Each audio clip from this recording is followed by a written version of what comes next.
Good morning. I'd like to call this work session of the Southampton Town Board to order. This 18th day of October 2018. Please rise and join us for the Pledge of Allegiance. I pledge allegiance to the flag of the United States of America and to the republic for which it stands, one nation, under God, indivisible, with liberty and justice for all. Please be seated. Madam Clerk, would you please call the roll? Certainly. Supervisor Schneiderman? Here. Councilwoman Lofstad? Here. Councilwoman Scalera? Here. Councilman Bouvier? Here. Councilman Schiavone? Present. All right, one present and four here. Here. I've adopted now, I say here at the work sessions and present at the town board meeting. So I figure it's a little more formal than It is. regular town board meetings. I So see it too. I wish, maybe we could all adopt that. Here. Here. I like it. Here, right. It's an acronym. Yeah, that's right. Tommy John offered a present. And we accepted it. All right, so we're going to start today with amendments to the town code, or proposed amendments to the town code regarding accessory apartments. We started this a few weeks ago, months ago. We had a work session on this issue. The board had a number of questions. The concept we're working on basically is to expand the inventory of affordably priced rental units in the town to give young people an opportunity, not just young people, but to stay in our community, to work, and be able to, save some money or be able to have a decent life because the rent isn't, gobbling up everything that they make. So Diana Ware, our Director of Housing Community Development, has been working on this. Kara Back from our Town Attorney's Office has been working on this. And we've made a lot of revisions, actually simplified things at the end of the day. And we'll go through the questions you had and how we tried to resolve them, and then we'll get some input from you guys as well. So, Kara, do you want to start? Sure. So as you can see, we've been working and reworking the affordable accessory apartment legislation. The latest version includes some changes that are just made to the accessory apartment provisions of the town code. It would require that all future accessory apartments approved after January 1st, 2019 to be affordable. This means that the rent charged cannot exceed a maximum rent that is established by a rent formula multiplier that is approved by the town board. That rent formula multiplier is set by HUD. And that would be not just for, that would be for all accessory apartments. So right now, the town code allows you to put in an accessory apartment if you have more than 3/4 of an acre, but doesn't allow accessory apartments on lots smaller than that. But there's no restrictions, so you could rent it to anyone. It could be a summer rental, it could be a high-end rental, it could be anything.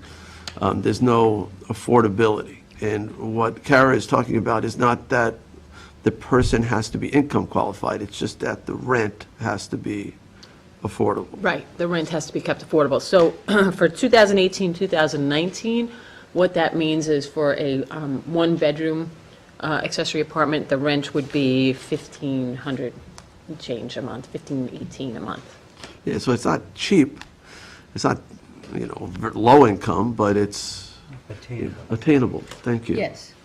Attainable. And so the other provision is to expand the pool to lots a half acre or larger rather than 3/4 of an acre or larger. So to drop that threshold down to make some more properties available. Right, and we have the numbers for you on that as well. But remember that our existing law that we have since 2002 must be owner occupied, the home.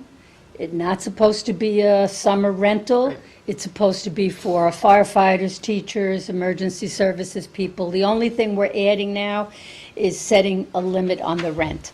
So we know that when they do rent it to whomever, it's usually going to be someone that can afford it. If they wanted relief from that rental restriction, they would have to go to the zoning board That's right.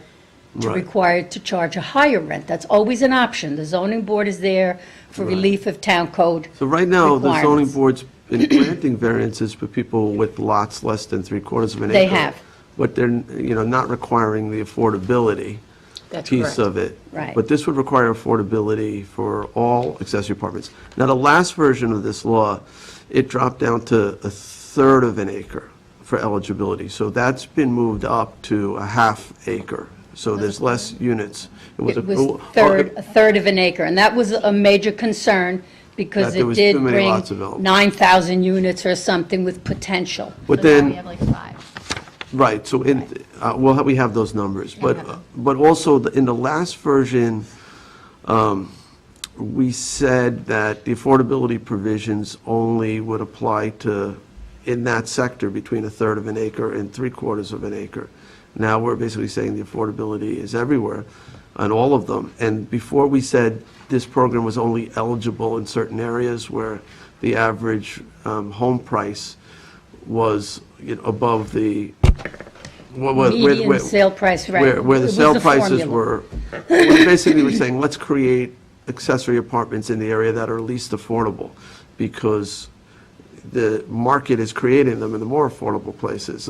We've taken that out because some of you, raised, there were some questions about fair housing. Correct, right.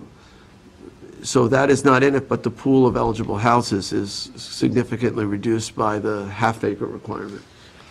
Well, as an example, for the units that are currently allowed and have been allowed since 2002, there are about 12,000 parcels that meet that three-quarters of an acre and over, which is what is required now. And over 15 years, we have 521 apartments created under that code. It's about 4% of the inventory in that. 4% of the eligible properties actually came. Right. Oh, that's over 15 years. It's been 15 years that code has been established. If we added 5,000 more and we kept to that formula, it would increase probably 226 apartments over 15 years.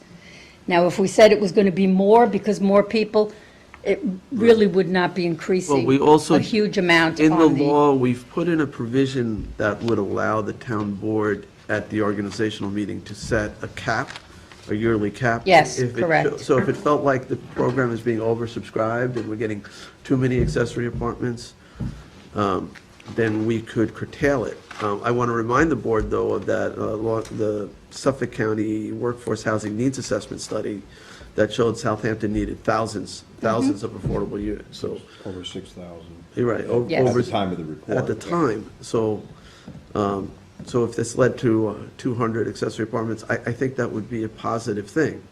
That would be 200 more families or workers who could afford to live in the community.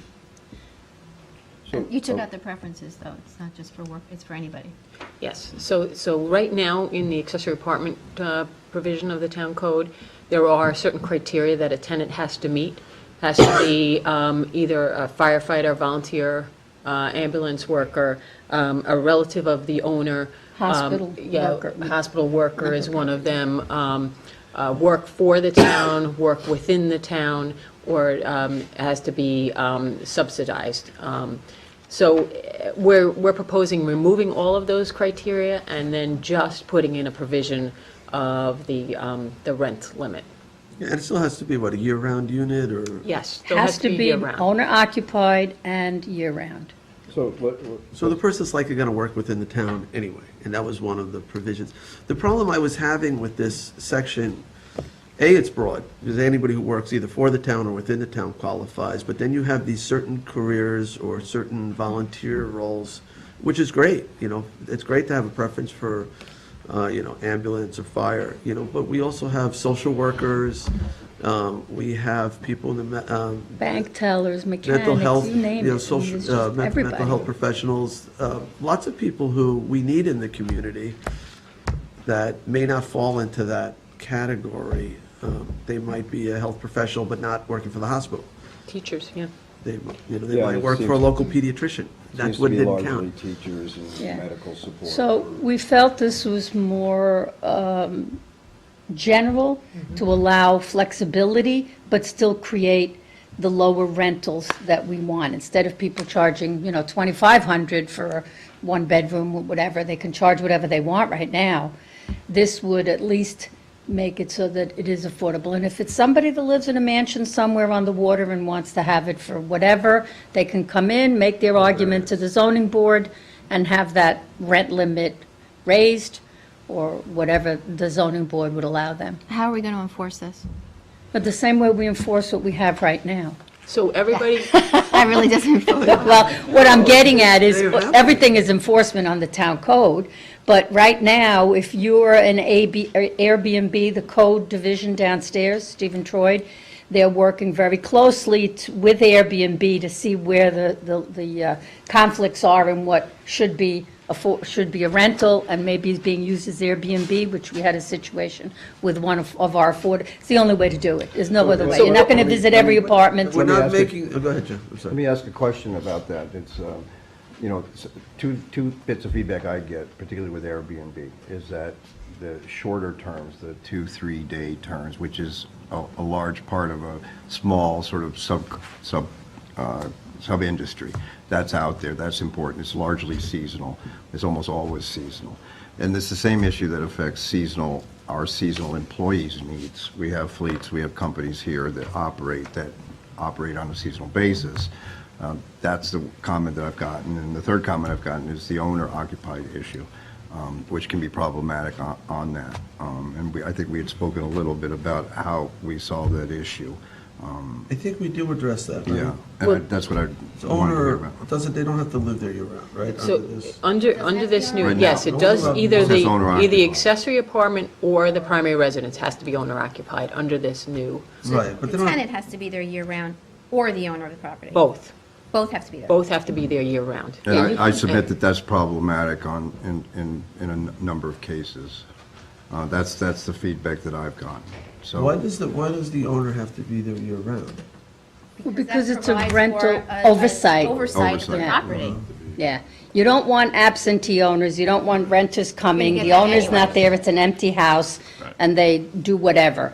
So you really, with an owner occupied, that's mostly how all affordable housing is created, because you want that year-round. They have a vested interest in being there and living there. And that's If you're not currently a li- requirement of the program, right? Yes, Yes. and if you're not Right. living there, they're making a ton of noise, it's going to bother the neighbors, but you don't care because you're somewhere else.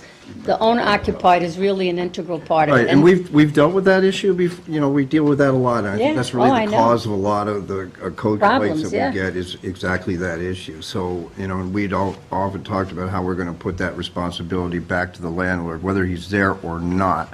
It was easier to find the tenant than it was to find the owner of the property, because he might be somewhere else. And I think there are ways to solve that issue. It's something to definitely look at, that we hold the landlord very accountable for and responsible for his tenants, whether he's here or not. Well, they always are. I Yeah, mean, well, they're the supposed to landlord be, is but always they're the hard to first. find, and that's the feedback that I've gotten from code enforcement and people involved in that. So it's just something to look at, because it does impact, particularly on seasonal rentals, not year-round rentals, but seasonal rentals. That's a problem. Right. One of the things, too, that this legislation is proposing is to now require accessory apartments to get a rental permit. So right now, they just apply for an accessory apartment permit. It's a 3-year permit through the building department. Now we would require them to obtain a rental permit, just like any other rental property, under Chapter 270 of the Town Code. As part of the rental permit application, they would be required to submit a copy of the lease agreement, which would show the rent that they would be charging the tenant. So that's how we would kind of enforce that rent provision. Right, so I think that's from an enforcement thing, to not have to check to make sure the tenant is income qualified. It'll make it a lot easier just to check the rent. Right. More than likely, a person renting, whether it's a converted garage or an attic or a downstairs level with the right egress, I mean, we all need everyone to comply with that. I mean, the town requires the site plan, make sure you have your, the fire suppressant and all those things, but the lease is a way of us actually checking. It's quite simple, so. If they're doing And most accessory people- structures, how does this impact septic flow and things like that? They'd have to comply with all the regular health departments, size of the unit, number of bedrooms. We have no control over that. Because they So would have when to get a CO. They have to for- get a CO So for the even if they, and apartment. if they do like a 25% increase, even in, if they do it on attached, it's going to be, an IA system's going to kick in. Yes, they have to follow Yeah. every law. It costs like 20, 30,000. If they Yeah, add it's- on It's to based building on apartments. bedrooms? Yeah. Yes, Right. exactly. If they, So if they do we're- it within an existing house, the IA system would not kick in. Yeah, they still Right, have, Unless they built the 25%, or if they do an yeah. offsite. Well, Right. or unless the health department requires them to upgrade their septic. We have our own 25% too. Yeah, and Right. we modified how we define that 25%. So, because it was a change of footprint as opposed to like basement Right. apartments and things like that. But all those building code laws, health department laws, they all have to comply with that. That is never going to change. And they have to go through the process of going to the building department, getting the permits. If it's new construction on an accessory, we really wouldn't have anything to do with that. That's handled through planning and building. But we feel that this is a very ample way of increasing the number of units without being onerous.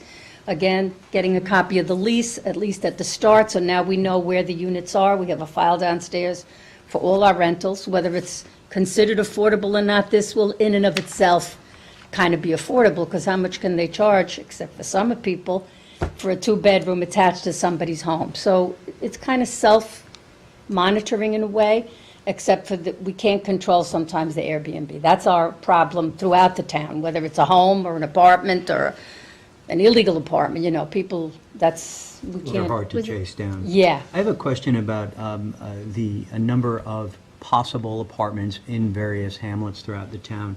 So we've dropped any consideration for different hamlets. I see that some places would be impacted a lot greater than others. That's up to you Particularly guys. Hampton Bays. Right, North and we would recommend that. I mean, we don't have a problem with that, as long as it's, Who would make that ultimate decision under number 4, the limitation of number of permits issued? Who makes that ultimate decision and based on what criteria?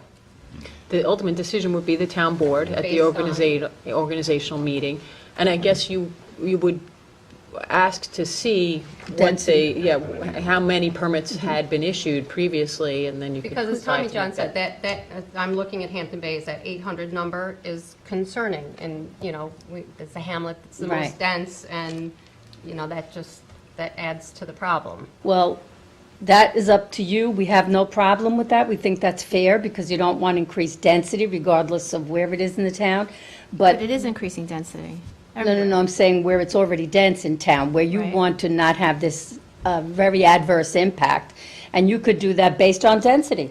This is a dense community, could you're be allowed part to of have the so many. criteria that you're Yes, making for the you, decision. for you to decide, yes. The way I read that, just, correct me if I'm wrong, is that, what you're saying is that we would establish caps. Every organizational meeting, we would establish on what criteria that we would determine as a board, what criteria we could consider density and other things, to have an even distribution based on past performance and however that moves forward. Is that correct? And then we would set that cap. Is there a way, how do make we that- do that legally? Well, I wouldn't say that you couldn't set the cap by hamlet, but you could set a cap overall of how many accessory apartment permits could be issued. So then how do we year. address the issue of density? Can't, in one place, you can't. Not And legally. what's to stop a future board from saying, oh, we're going to let them do as many as they want? Well, you They'd set- have you- to deal with you the set public. that at the organizational meeting, you set the cap, but, Hampton Bays, if you look at the numbers, and it's a densely populated area, most of the lots predominantly are less than half acre. Yeah. And these are small lots. You have in that quarter acre, the half acre, almost 3,000 lots there. But you've added Those- 850. We've added 850.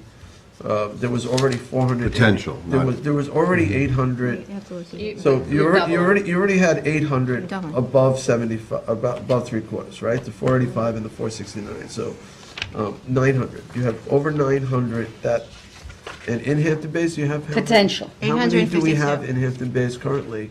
There's 900 now that qualify. Compliant or non-compliant? Compliant. How many people have legal accessory apartments in Hampton Bays? We'd have to drill down on those numbers, because These we are just just have, parcels. yes, these are existing parcels. It's basically, correct me if I'm wrong again, that's a survey of the potentially usable Yeah. parcels Right. that could meet this. It doesn't necessarily mean that all 800 would be used, and under the town board control, as far as establishing limits, that would be reflected across the town. And I think the concern is that it could be focused in one area, and how do you prevent that from happening? And I'm not, that is an issue. I share that concern. I have numbers here. The total number of housing units in Hampton Bays are 3,137. How many accessory apartments legal?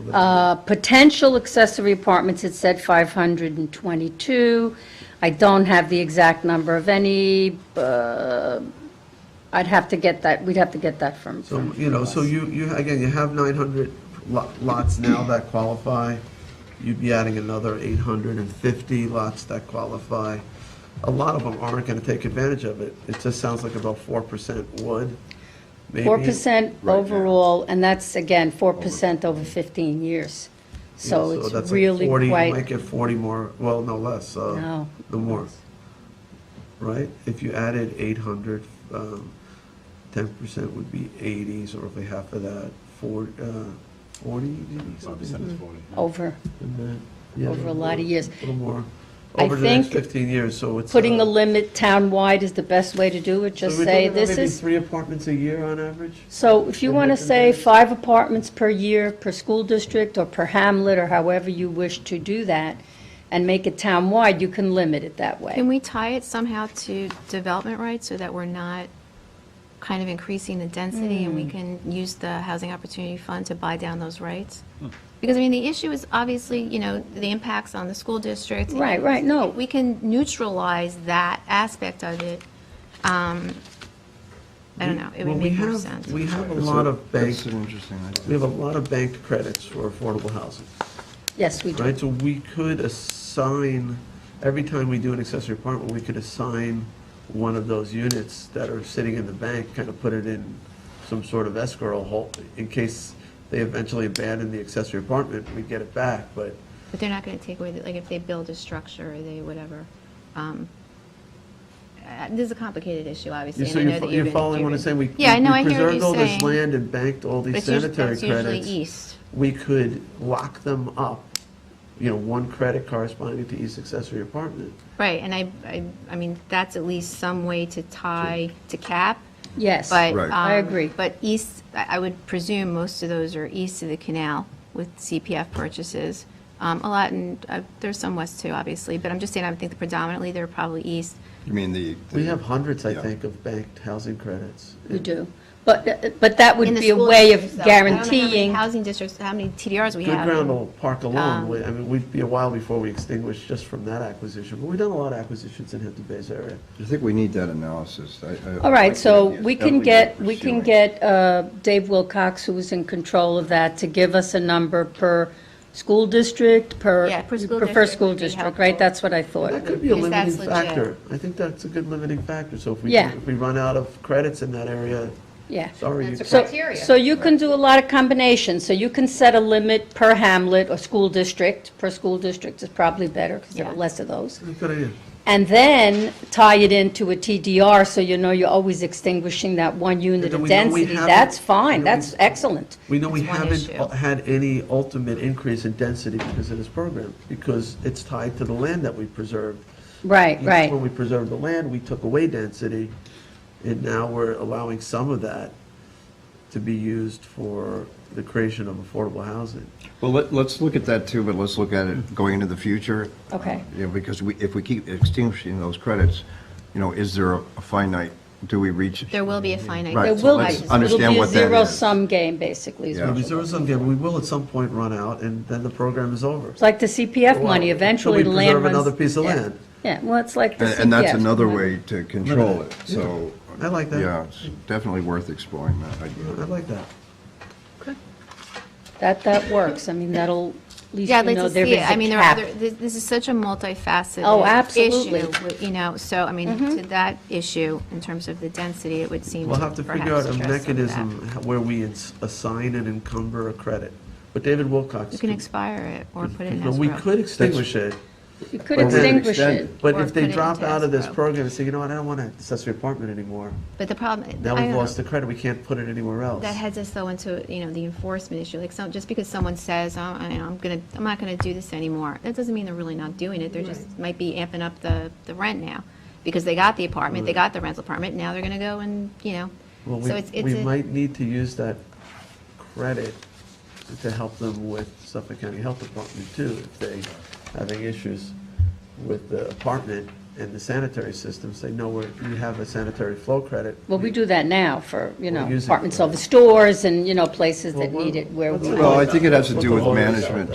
The way we manage this, For some of these affordables, we- things.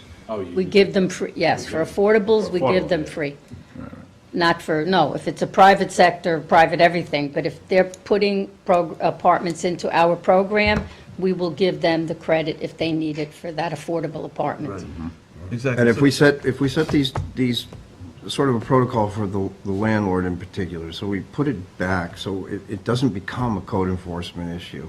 It's not sign and forget, but they have to meet certain milestones, and it's immediately apparent when they don't, that we can then go back and control it better. So the protocols internally on how we manage it as a town, I think those need to be really rigid, to keep the very problem that we keep running into, keep that from happening.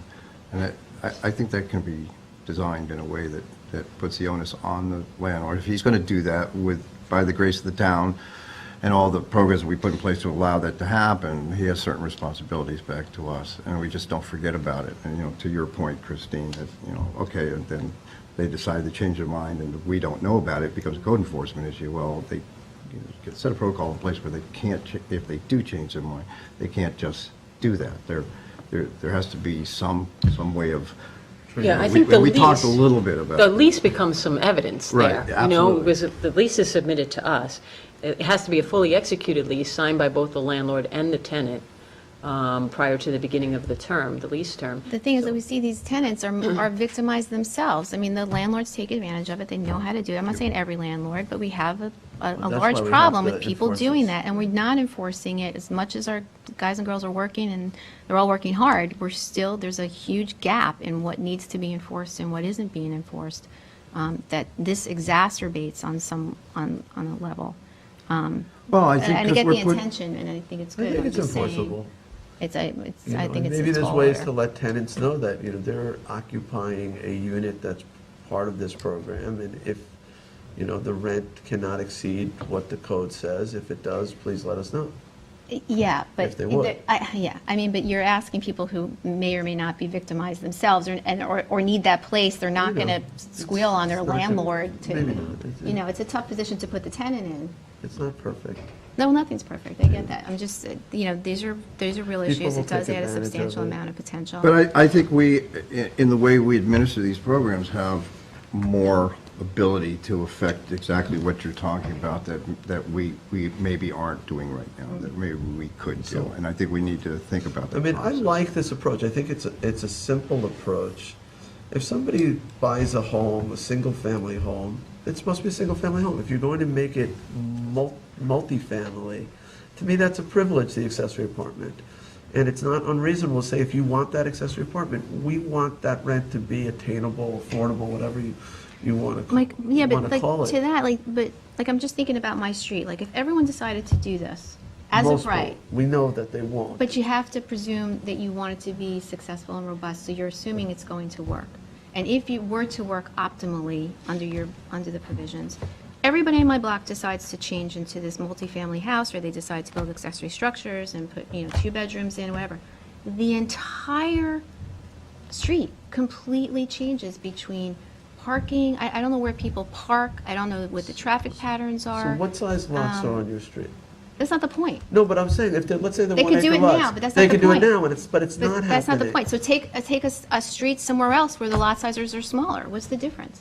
My point is that wherever this is, with as of right, as opposed to having, it goes to the ZBA, at least there's notification, there's an opportunity for somebody to come in and speak and be heard relative to whether or not they need buffering, and maybe they're not against it. Maybe they'll say, listen, I don't care if my neighbor does this, but I need some buffering. I'd like it to be over here as opposed to over there. at that time, the ZBA, which grants every application that comes in, can say, you can do that, but you do have to provide them with this, 10 foot of buffering on this side, maybe move it to the side, and they have that kind of flexibility But to that goes address those exactly to the concerns. point I was making, is that it almost becomes an administrative burden on the ZBA. And it doesn't mean that you can't separate out that exact same, the criteria that they apply to permit that variance. What do you mean? Well, if you have people who come into the ZBA will grant that change. Yeah, they will. right? But they'll put They will, some- but it's based on a set of criteria that Right. have. We But they'll took put it that in front of them. criteria and we made that part of this code.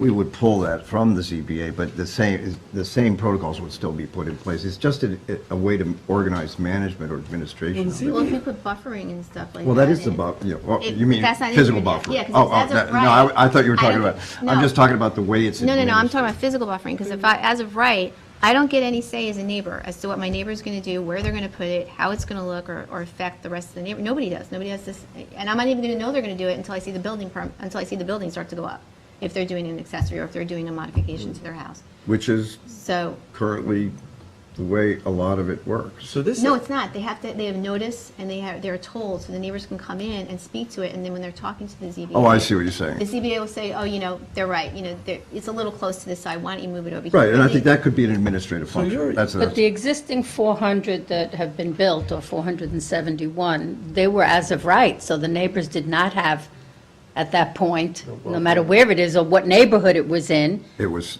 if they built an accessory, I don't know how many were accessory, that they had to build something, how many were converted garage, but they had that as of right now. Neighbors weren't informed for the 471 that, Right, and that there's were no built affordability currently. at all. Right, I'm saying, but you're adding The a current- lot, particularly in Yeah. Hampton Bays, which the lots will tend to be smaller. Well, Hampton Bays already has 900 that are available under the current program. And now we're doubling it. And yeah, there's also a potentially- concern about illegal apartments in Hampton Bays. This could incentivize those apartments to become legal.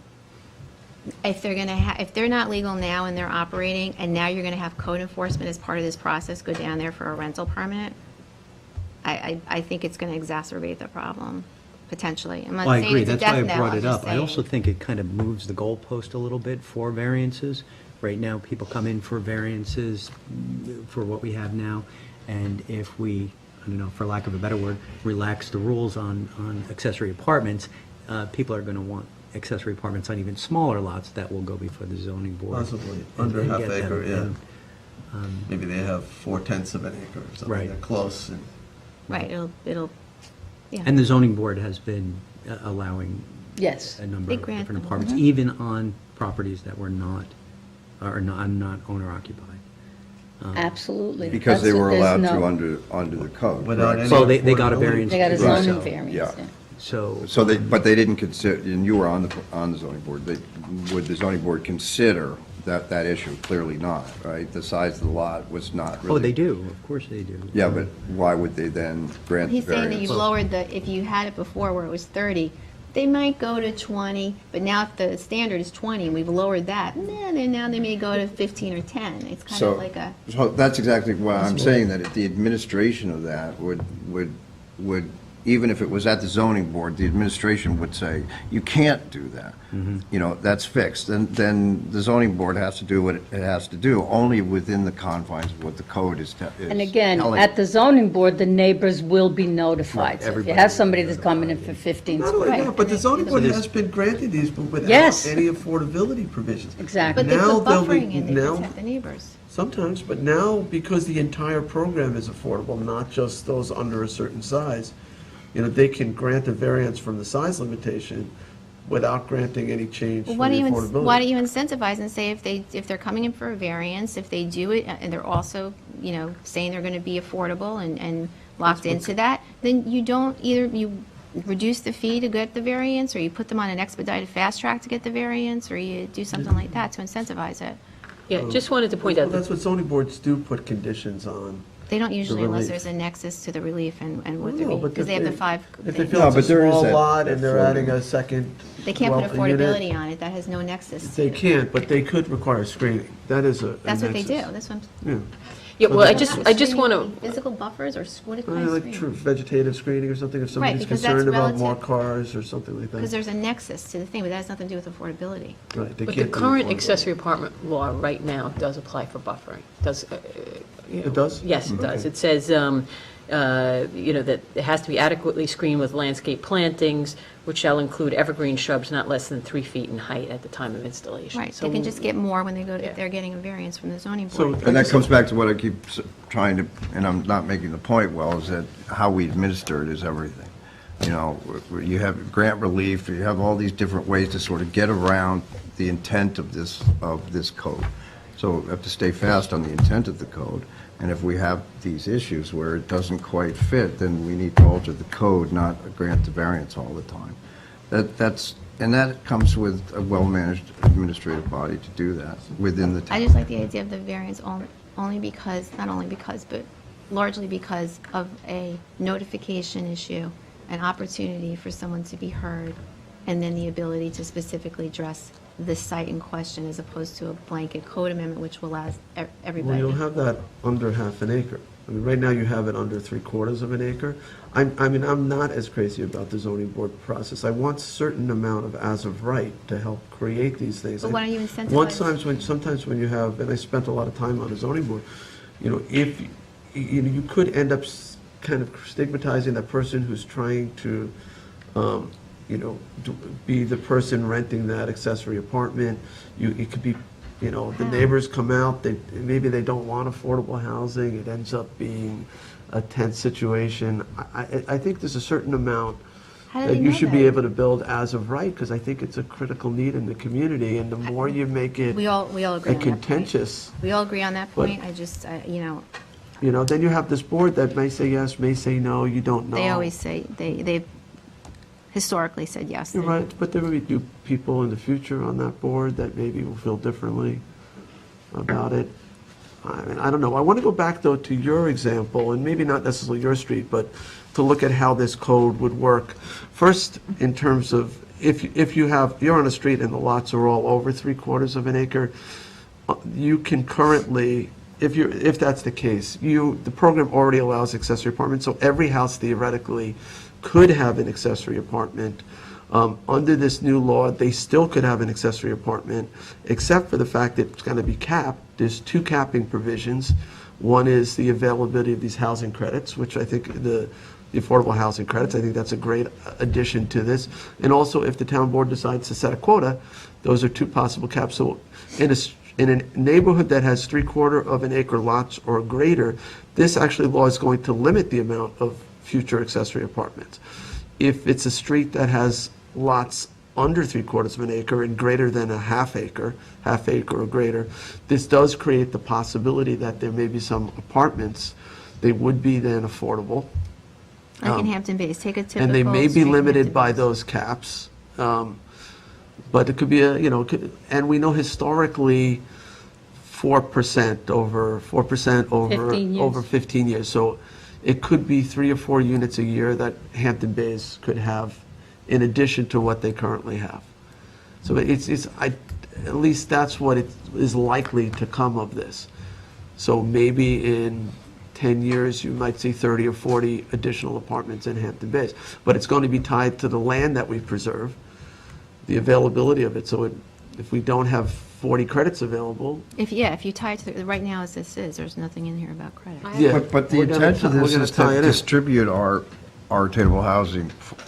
That's the purpose. So we're focusing on one hamlet, but, the wider approach here, the intent of this is to provide housing that's affordable Throughout to the people town. across the town, and the goal is to try to help that where it's really needed, and, you have to make that determination. Your schools, if that's the largest part of the influx of young people, professionals and medical students, all, this whole group, the real face of attainable housing, affordable housing in our town.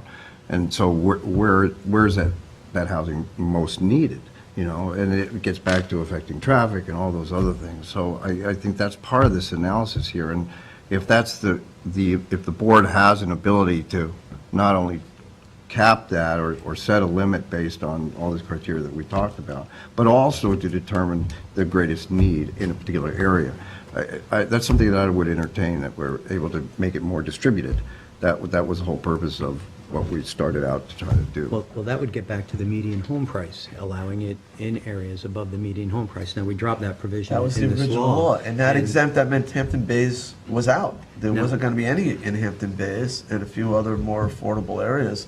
I But there was concerns personally about like the- that. I liked it too, but it might not have been constitutional. Right, it was contrary to the Fair Housing Act. Yeah, I went to a whole seminar And it was yesterday. designed Okay. actually for fair housing. Yeah. That's the whole, that's the kind of the irony of it. It was to basically create areas where the market isn't creating them, that are becoming, you know, economically is filtering and ultimately, you know, filtering minorities out of those communities too, because it just so happens that minorities tend to earn less on the whole. But it's not just toward, it's, you know, and I asked you this question. I interrupted Tommy So- Johnson, now we're both interrupting Tommy Johnson. No, I just wanted to make that point, and that is off the table now because of the issues with the Fair Housing Act. Sure, Well, so but- because I'm it sorry, becomes sorry. the Let- effect, let- you know, and not the intent. You know, the intent, you can have all good intentions, but it's what the effect of the law does. Impact.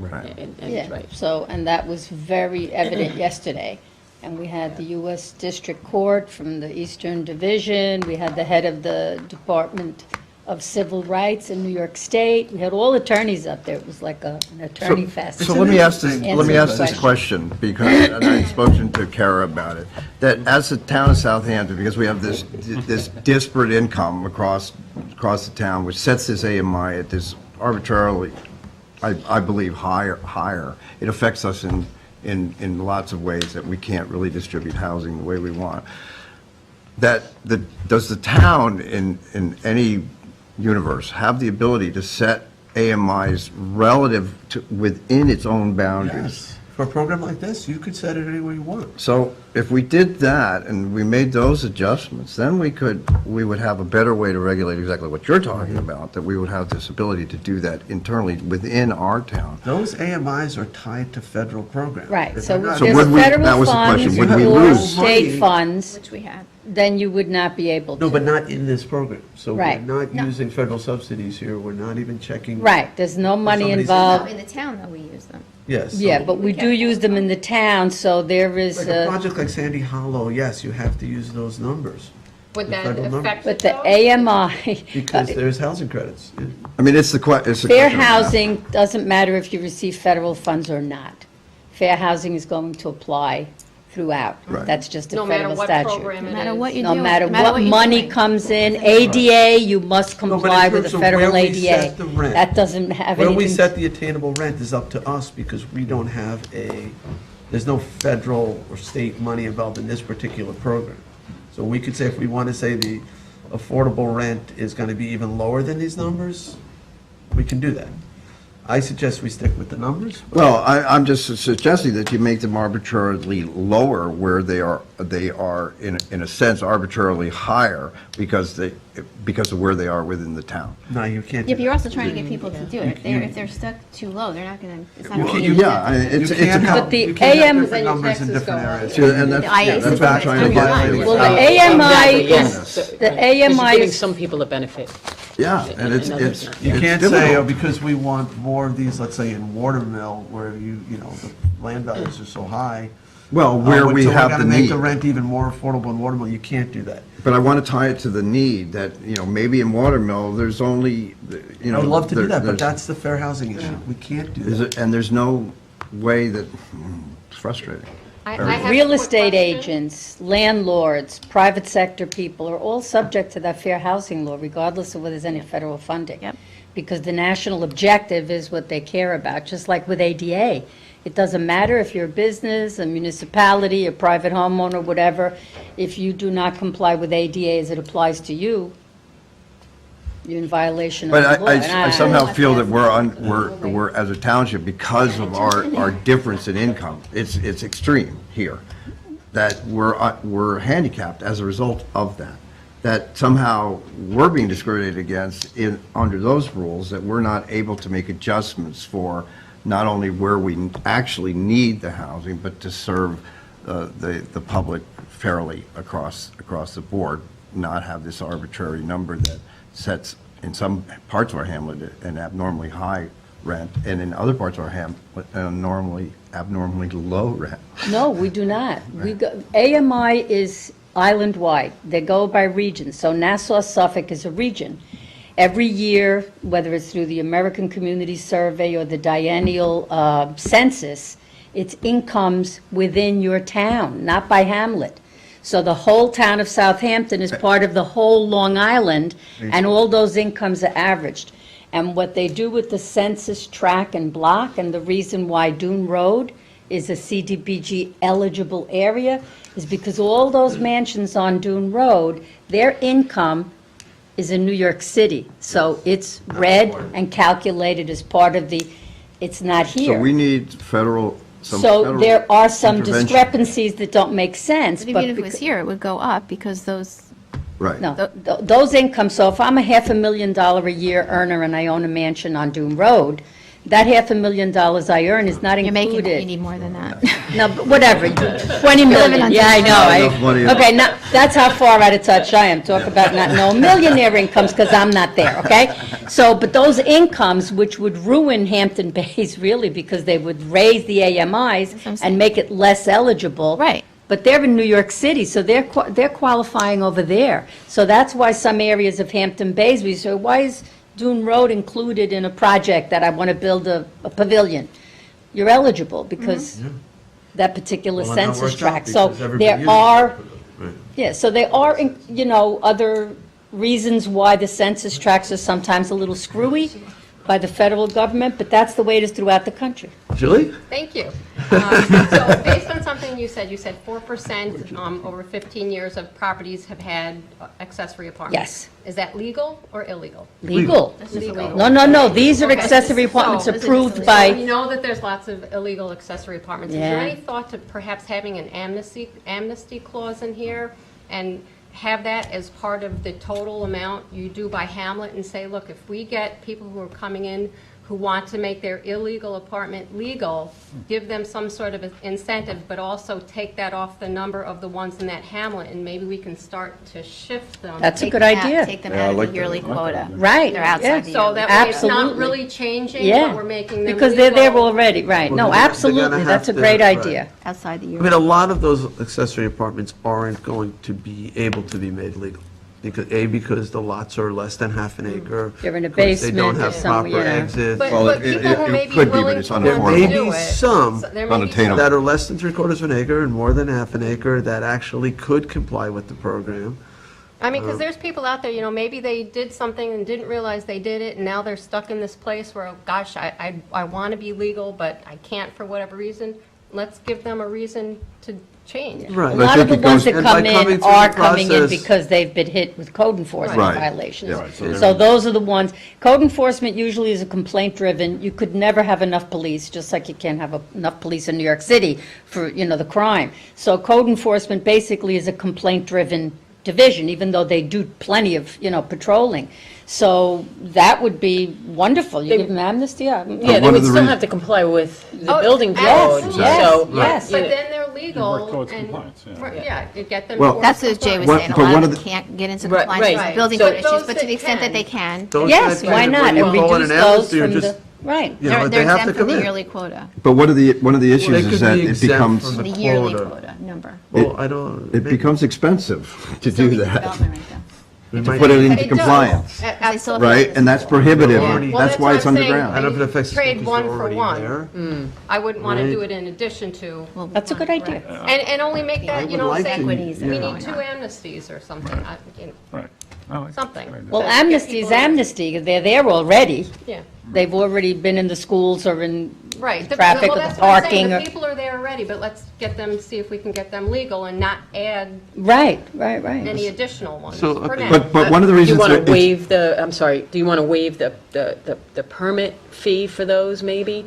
No, but No. it It's might a waive thought, the- I don't know, I just was No, throwing it out. I don't want to encourage Just the a thought. fact that somebody has violated our laws, and I don't know. I Right, mean, so- I'm okay with getting Maybe them waive, to like, not past maybe fines. penalties. Yeah, I mean, Maybe maybe pass say- fines or something, if they have But not fines. not the permit. apartments. Right. My concern is that it's cost-driven. You know, when people are underground and hide the fact that they're doing this, it's because they know that the cost of bringing it into compliance it exceeds what they're going to make in rent for a period of years. There's no incentive for them to do that. Even with an amnesty program, you would still have to say, okay, you need to come into compliance at this point. But they may not actually be able to do that. And it would take those off the books, but then it becomes a code enforcement issue. That's complicated. I mean, This whole I issue. think the law does incentivize illegal apartments to become legal, like you said. You know, I think intrinsic in the law is would be the incentive to do this. The fact that you would be within the if law we have- in itself right. is a Right. reward. It And is. you It's a don't have to worry reward, about yeah. your neighbor calling code enforcement. for that period of the amnesty. Right. Well, Well, I think one of these, along with affordability, I think lesser consideration, but certainly a consideration is traffic. And if we can get more apartments east of the canal and get more of our workforce east of the canal, I was hoping that this would do that. I think it It does. could help a bit. It adds more west than east. It does, because Hampton Bays is predominantly less than half-acre lots. You know, East Quogue too, I think, to an extent. Jay, it adds more west than east. You have 2,192 west of the canal added and 1,895 east. Because in general, there's more lots west of Well, I'm that. just saying, to your point. This is- Right. But it's over, it's I guess over. the I big- had. No perfect I- answer. It's over a I different thought I had a square way mile. of doing No, it. there's no perfect I answer. tried to make it's this east extremely of the You canal. can't solve every single You can't, problem right. with this It's one like law. I mean, whack-a-mole. it's, You're going to hit one and you're going Right. to So trigger can I another. just? Right, but I just wanted to say, to respond to that, because that's also Where's based my on a gavel? larger, different area in square footage, right? So 2,000 units in, 50 square miles is very different than 2,000 units in 5 square miles. So, But these this are no- east-to-west comparison may not actually be, Well, west is more densely populated than east. right. So you would expect to see a higher number of Yeah, availability. I'm just saying Yeah. factually, that's what it does. Right, on a per capita basis, it's probably more east of the canal than west in this program. You I can don't find know. that out, but. We'd have to add that up. So I have two things. One is, again, so this, if we approve this law after January 1st, all those lots that get accessory apartments would have to be affordable in terms of the rent, including those over 3/4 of an acre. Those that already have legal accessory apartments would not be bound by that affordability restriction. So they could continue to rent them for the summer or whatever. They'll be kind of exempted. The rent restriction will only apply to those after January 1st of next year. And then in terms of taxes, I guess there's no way we can tell these property owners that build these affordable rental apartments that their valuations won't go up. That's a Lisa Gorey issue, right? So it's possible that unless the state will give us a mechanism, having a second apartment may affect their property value and may affect the taxes they pay. In some ways, that makes sense because of the school impacts. So maybe if some of these properties get legalized that already have accessory apartments, that's a good thing because we might get just a little bit more from those properties to help offset the cost of educating the children.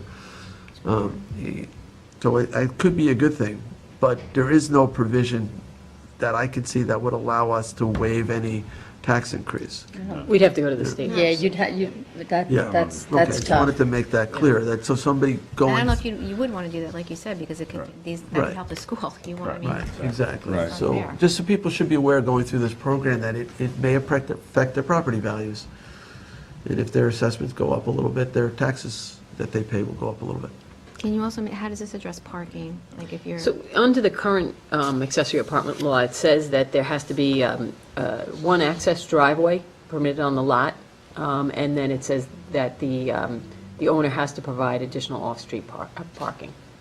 So Okay. So how, So they have to have some sort of, driveway that's large enough to accommodate the accessory apartment. It's one So driveway. when they go through the but- permitting process, they're going to have to show where the cars are going to park. Does or that the change apartment. from what it is now? park- No, that hasn't changed. It's the same, yeah, same as it is And now. that, we have that We're adding out, people now, so I'm trying to we, figure out. we enforce that based on the number of cars Parking in per the front. bedroom, correct? Right. So, Right, so not under our okay. our current town code, it's one per bedroom Not plus okay. one additional Okay. vehicle. Yeah. Pave your front lawn. So here's what I'd like to do, because, I've been working on this, I hate to say for 3 years now, going back and forth. And I really would like to get something on the books that will, hopefully add to our inventory of apartments that are affordable to our workforce.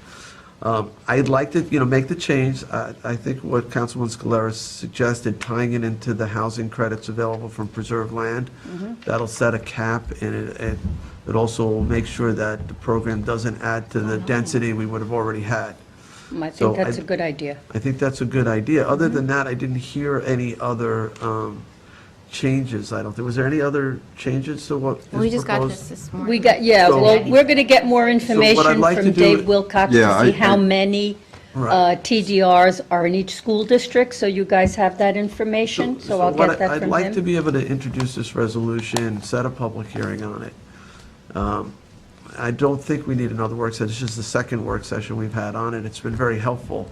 But now I'd like to give the public an opportunity to weigh in too. That's fine, sure.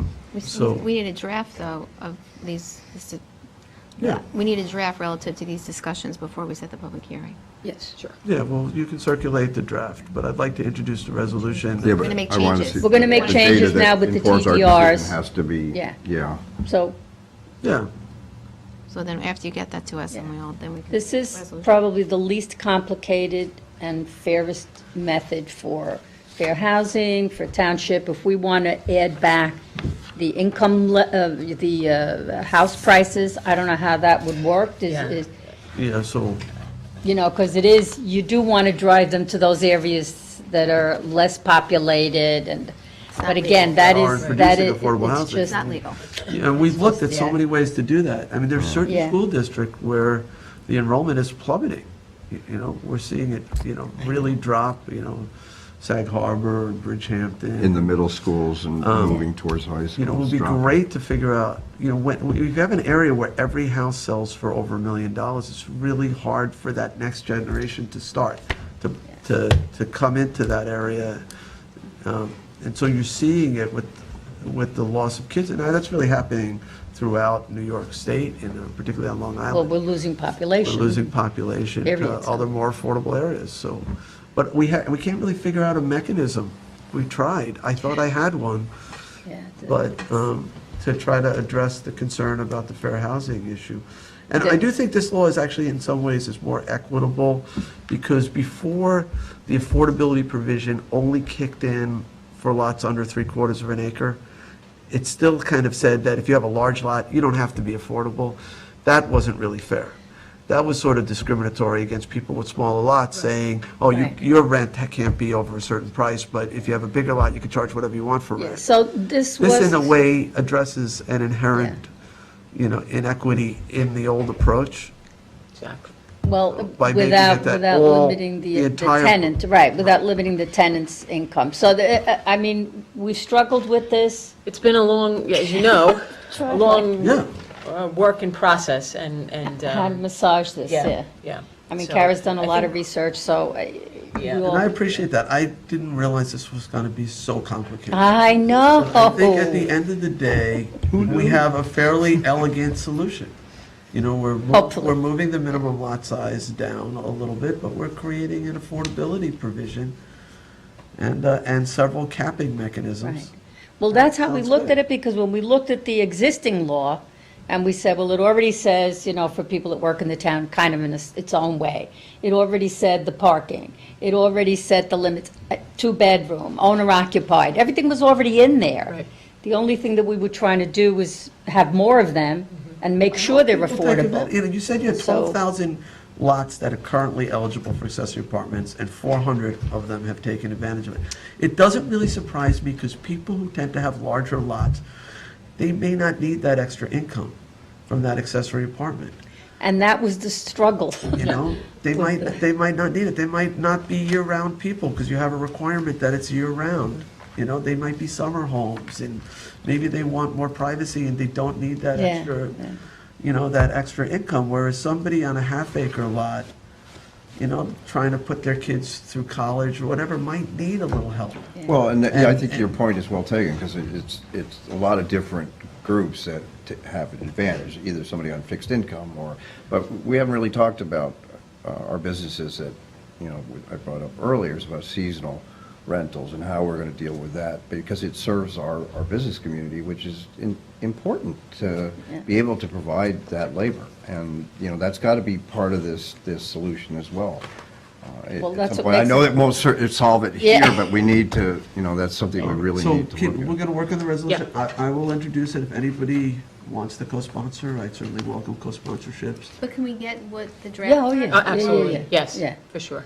So, and that's what makes it so difficult here, because other parts of Long Island, you don't have the wealth disparities that we have here, and the summer seasonal need for employees that we have here. So it's a problem that's almost kind of impossible to really nail down, where in other communities, you can write the code and everything is pretty cool, you know, it's not, And again, you know. it's too there's much no- of a it's not disparity to be here. Perfect, there's no perfect Yeah, there is legislation, no but I don't want perfect there. perfect to be, as they say, the enemy of the good. So I'd like to get this in motion so that we can get to the public hearing. Yes, we'll circulate it so everybody can Yes, see it. and I will also, we will circulate the number of TDRs within each school district, so you have, so we'll make sure you get all that information and the legislation before we go forward with a public hearing. But Yeah, and if you could extrapolate that again to, so that I can get an understanding of the history, how far out we're actually able to look based on those credits that are available to us as of And can today. we get how many of these proposed additional lots are in the APOD?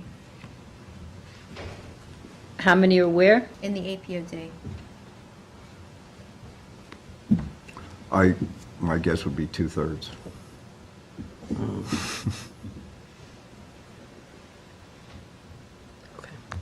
Okay. Okay. Great. Thank you. Thank you very so much. Hopefully, we can put a stake in this eventually. Kill it. Thank you. Thank you. Thank you.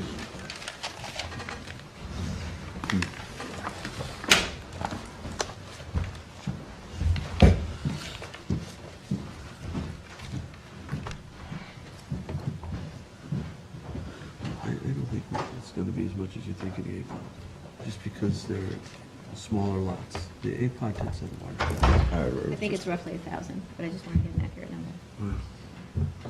And remember, there's going to be a, 1,000 would be- there'll be a provision that, you know, at the organizational meeting, the board can set a limit on a particular year. It's just, it leaves it a little bit too discretionary. I mean, maybe you want to say, and I don't know that I would support it in any event or when we do, but I'm just saying, maybe you'd want to say, if you had 1,000 that are in the APOD, maybe you can't do accessory structures in any of the residents in the APOD, and it has to be within the house as opposed to an outside structure.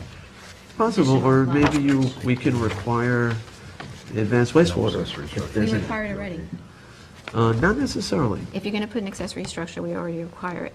If it's in the APOD, and you say that it needs to be in the house as opposed to outside the house, at least you're not dealing with lot coverage. Right. And Well, right now, the only requirements for advanced wastewater are within that 2-year travel time, or if the conservation board, so if it's out Or New new construction. construction and New construction or 25%. 25%. within that 2-year window. So if you're outside that 2-year window, beyond that.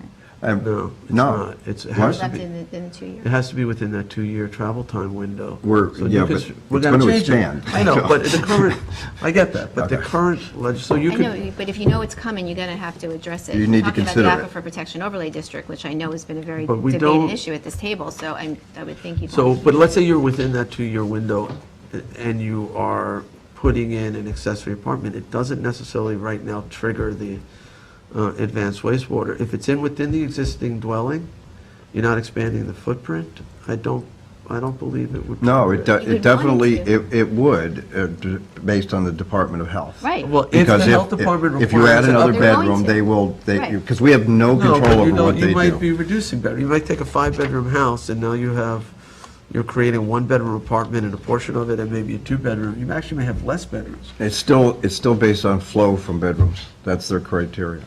Right, so you just went from 5 bedrooms down to 3 bedrooms. How many by people do you putting think are in an going to go for a accessory apartment. five-bedroom house? If you to a changed it three-bedroom internally house? that way, you would probably reduce the requirement, but that's not up to us to determine. It's up to the health Right. department, but if the health department doesn't require you to change your septic system, then I don't think it would trigger then the requirement for IA under the code. Now, we can amend it and But if it's in say, the APOD, I mean, and we're headed in that direction, you're going to want Well, that, right? I mean, but also if you it's make not a everything change on internally to second. the house and it's a 25% increase Increase. under, well, it's a change. It's a 25%, you're changing, whether you're going from 5 bedrooms to 3, You're you're increasing the still, footprint.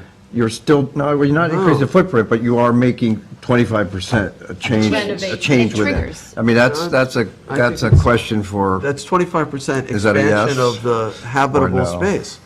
It's not 25% more valuable, it's 25% expansion under the code. well, I think we need our attorney to tell us that based on, what we're Not that trying we're to do gonna here. throw it at So them right to this make an second. informed decision, I think we need Anyway, to have that. we're getting in the weeds a little bit here. That's you. in the marsh grasses of the APOD, whatever. So, all right, Mary, you want to come forward? What do we have on We'll this? switch topics here. So, and Oh, right.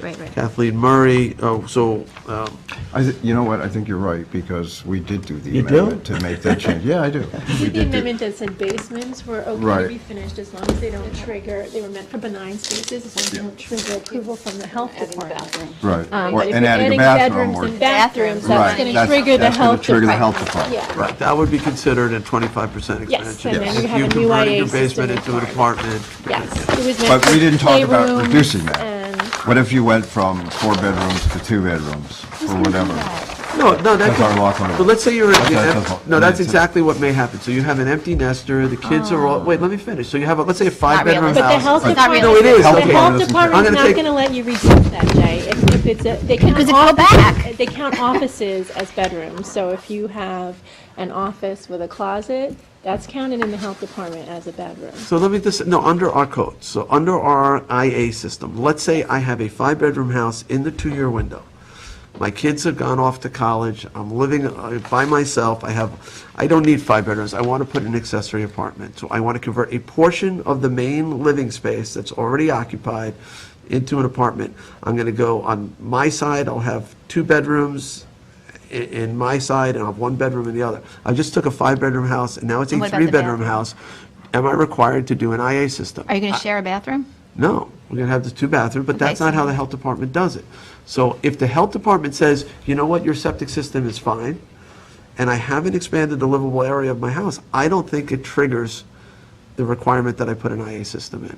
Well, Personally. it wouldn't be a 25% increase. Nope. So, and it wouldn't be new construction, so it would just be dependent upon whether or not the health Health department. department I can't tell makes you with that any degree of determination. certainty that in Right. your scenario, they wouldn't, but I can't tell you they would Exactly. And either. that's what. Exactly. what I'm trying just to saying say. in my hypothetical, the health department says, you don't need to do anything, your septic system is Then fine. you're correct. Thank you. He just wants to hear he's correct. Just cut to the chase and then I just like move being on. right. So, You're sort of right. No. put your hand up. Okay, so we actually are going to change topics now, and we are going to move We're gonna to wildlife management. So, Isn't that what we just did? you guys were a little wild, and I was trying to manage you, but, so, anyway. That's not how I saw it. Okay, so in our last exciting episode, when we were talking about this, there was a proposal by the village to open up a number of properties owned by the town for bow hunting. And we asked Mary to go back and take a look at, I think there were 5 or 7 parcels or so. I don't remember the exact number, but Poxabog, I think all felt was inappropriate. But there was a couple others, we had questions about trails and things like that. So Mary has reviewed the parcels, right? Yes. And now is going to give us her recommendations.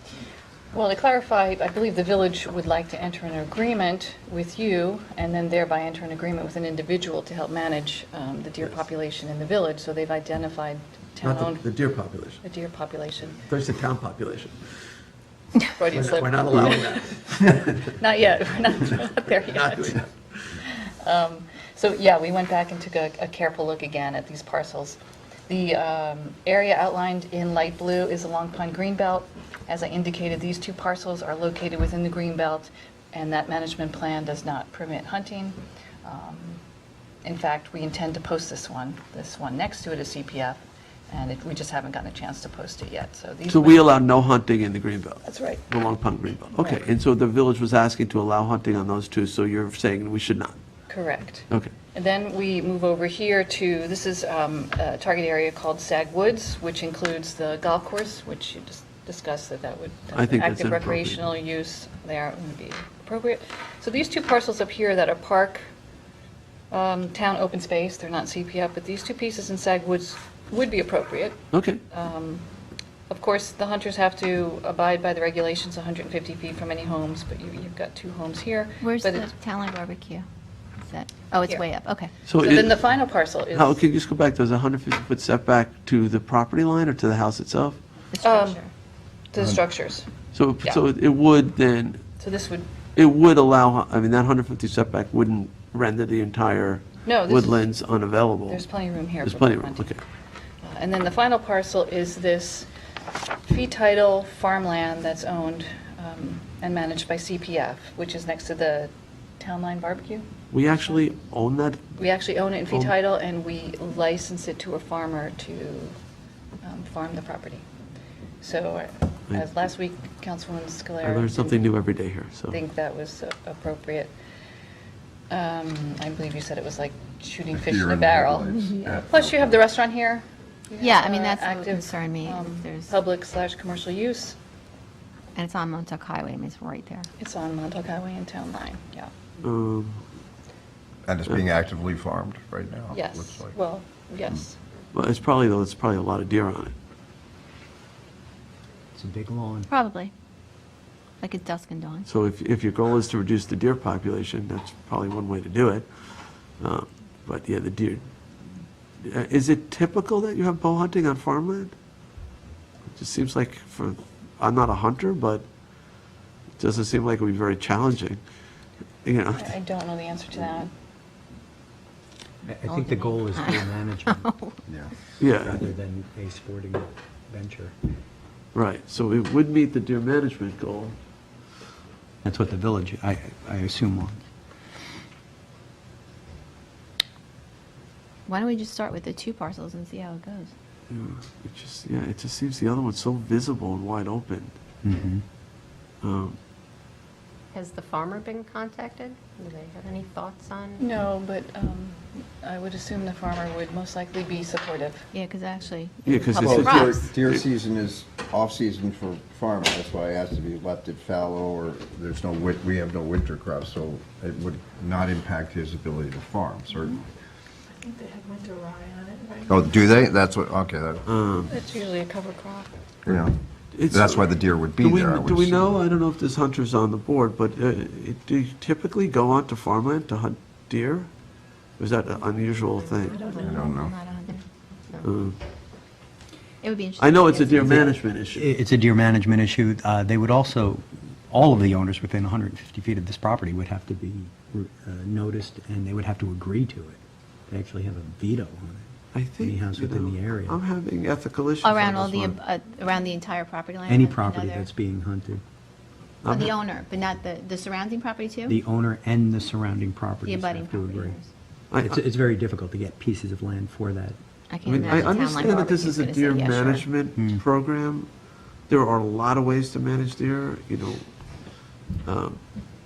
Why are we managing deer? If it's for Lyme's disease, then, you know, you have things like the four-poster system.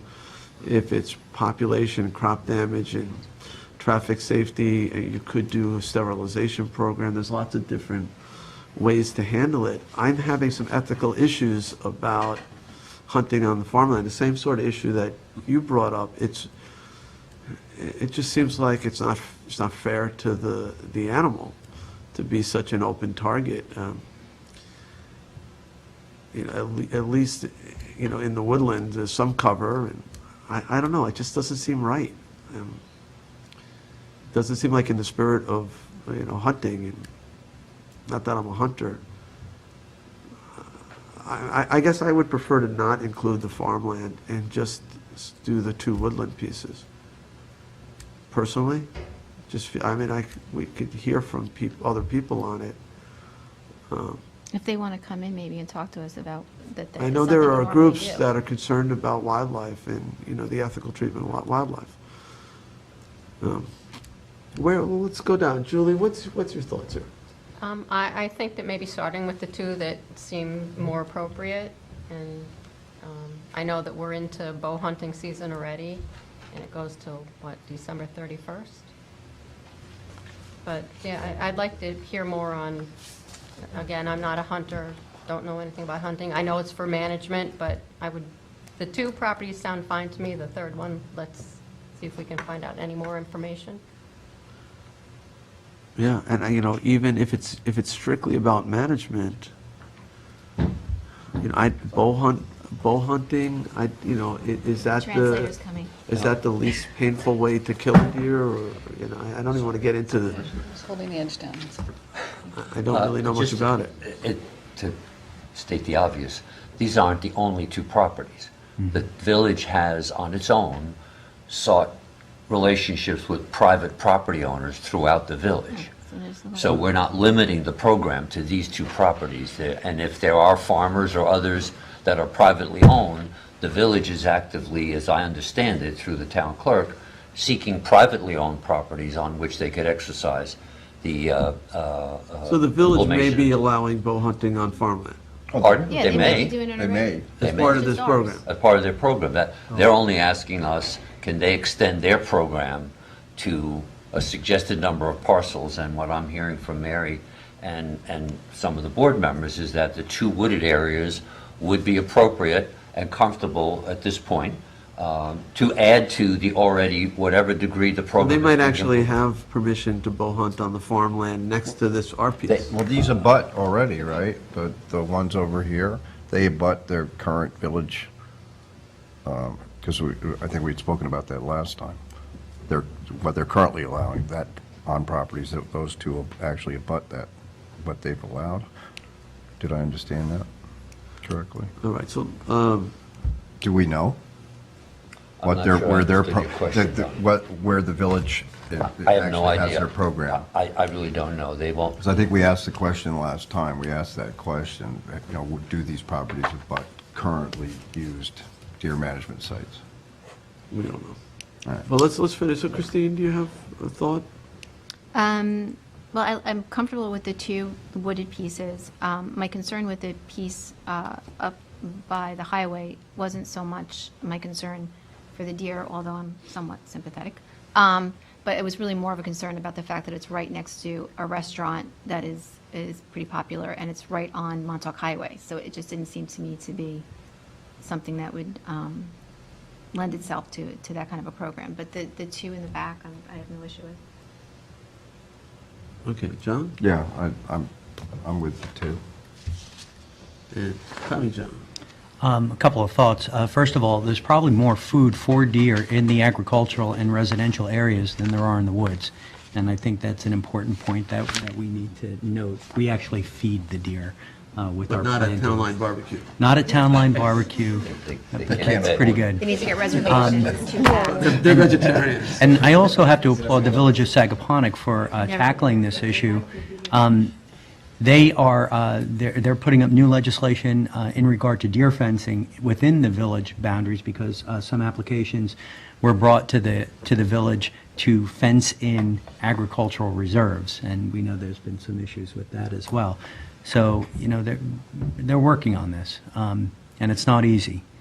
But having said that, I do share concerns with that piece being right on the property, right on the highway, busy highway, and I wonder what our liability would be in the unlikely event of an accident. So, I would support the two pieces up in the woods. Okay, so we have consensus on the two pieces in the woods, so why don't we allow the village to start there?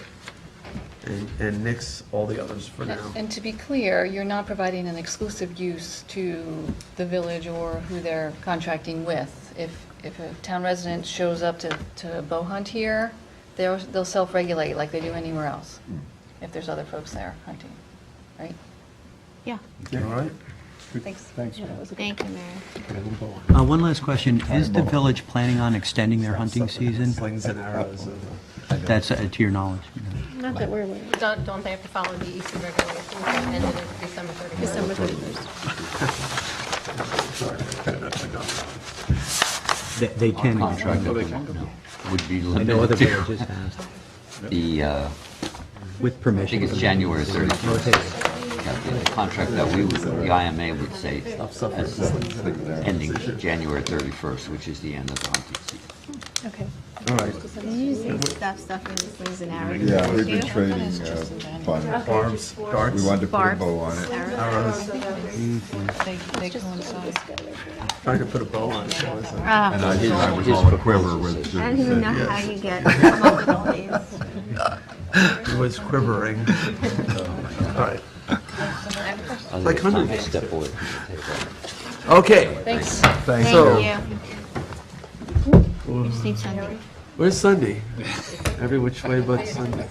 She All was here right. listening to everything that we were saying and probably wanted to end to it. Comes down. She'll be Yeah, back. couldn't bring yourself to come Hampton back in. Comedy Club here. Janice? All right. Janice, can we get Sunday? So we can review the draft agenda? Meanwhile, Back at the ranch. yeah, why don't we do updates? Do you have the take back day thing on? Let me start with the, It's on my phone, though. let me start with the topping off ceremony. Several of you were there, right? Tommy John, you were there, and John. They were at the business park, the industrial park at Gresky Airport. The third building is under construction. There's a large section that is going to have a tenant, was it ADS? Was that the name? of it? ADS. ADS, they're in the produce business. They're going to occupy most of the building. They're already set to move in. 30,000 square feet. 30,000 square feet. They're going to employ over 100 people, I think 110 people. They're really good paying jobs, really solid career types of jobs that hopefully people will not only be able to afford to live in our area, but they'll shop in downtown and support our local businesses. It's really exciting. And then they're going to do also some micro industrial, like smaller square foot commercial spaces there too. So So be a little bit more affordable. It was well attended. I said a few words. It's actually a local company, this big company. The guy I think is from Riverhead area. And it was really a nice event. What are you going to say, John? The third phase with the smaller tenant areas, which are around 2,500 square feet, it's meant to be affordable. It's also meant to attract young entrepreneurs and startup businesses and things like that. Entrepreneurs. Yeah, it's like theater. Entrepreneurs? Fair game. All right, fair game. Yeah, fair Yeah. game. Yeah, there you go. So Okay, sorry. I just don't want to be your target. So it's set up to do that. It's set up to, attract those people, young people to start up new businesses. So I think it's a really good model. And so I just want to publicly state that, these things will be available pretty soon. And we're actively looking, particularly in the West Hampton Beach area, to find people that want to put their businesses there and in a really great site. It's exciting. If you haven't gone to Gabreski Airport lately, take the trip. Just to see the Gabreski. What did I say, Gabreski? Yeah. He was like You a guys Polish really war sound hero.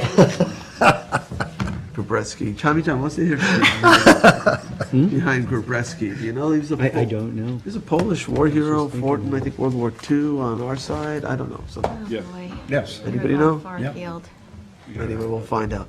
So anyway, but it is great to see all the new construction there. So take a look at it if you get a chance.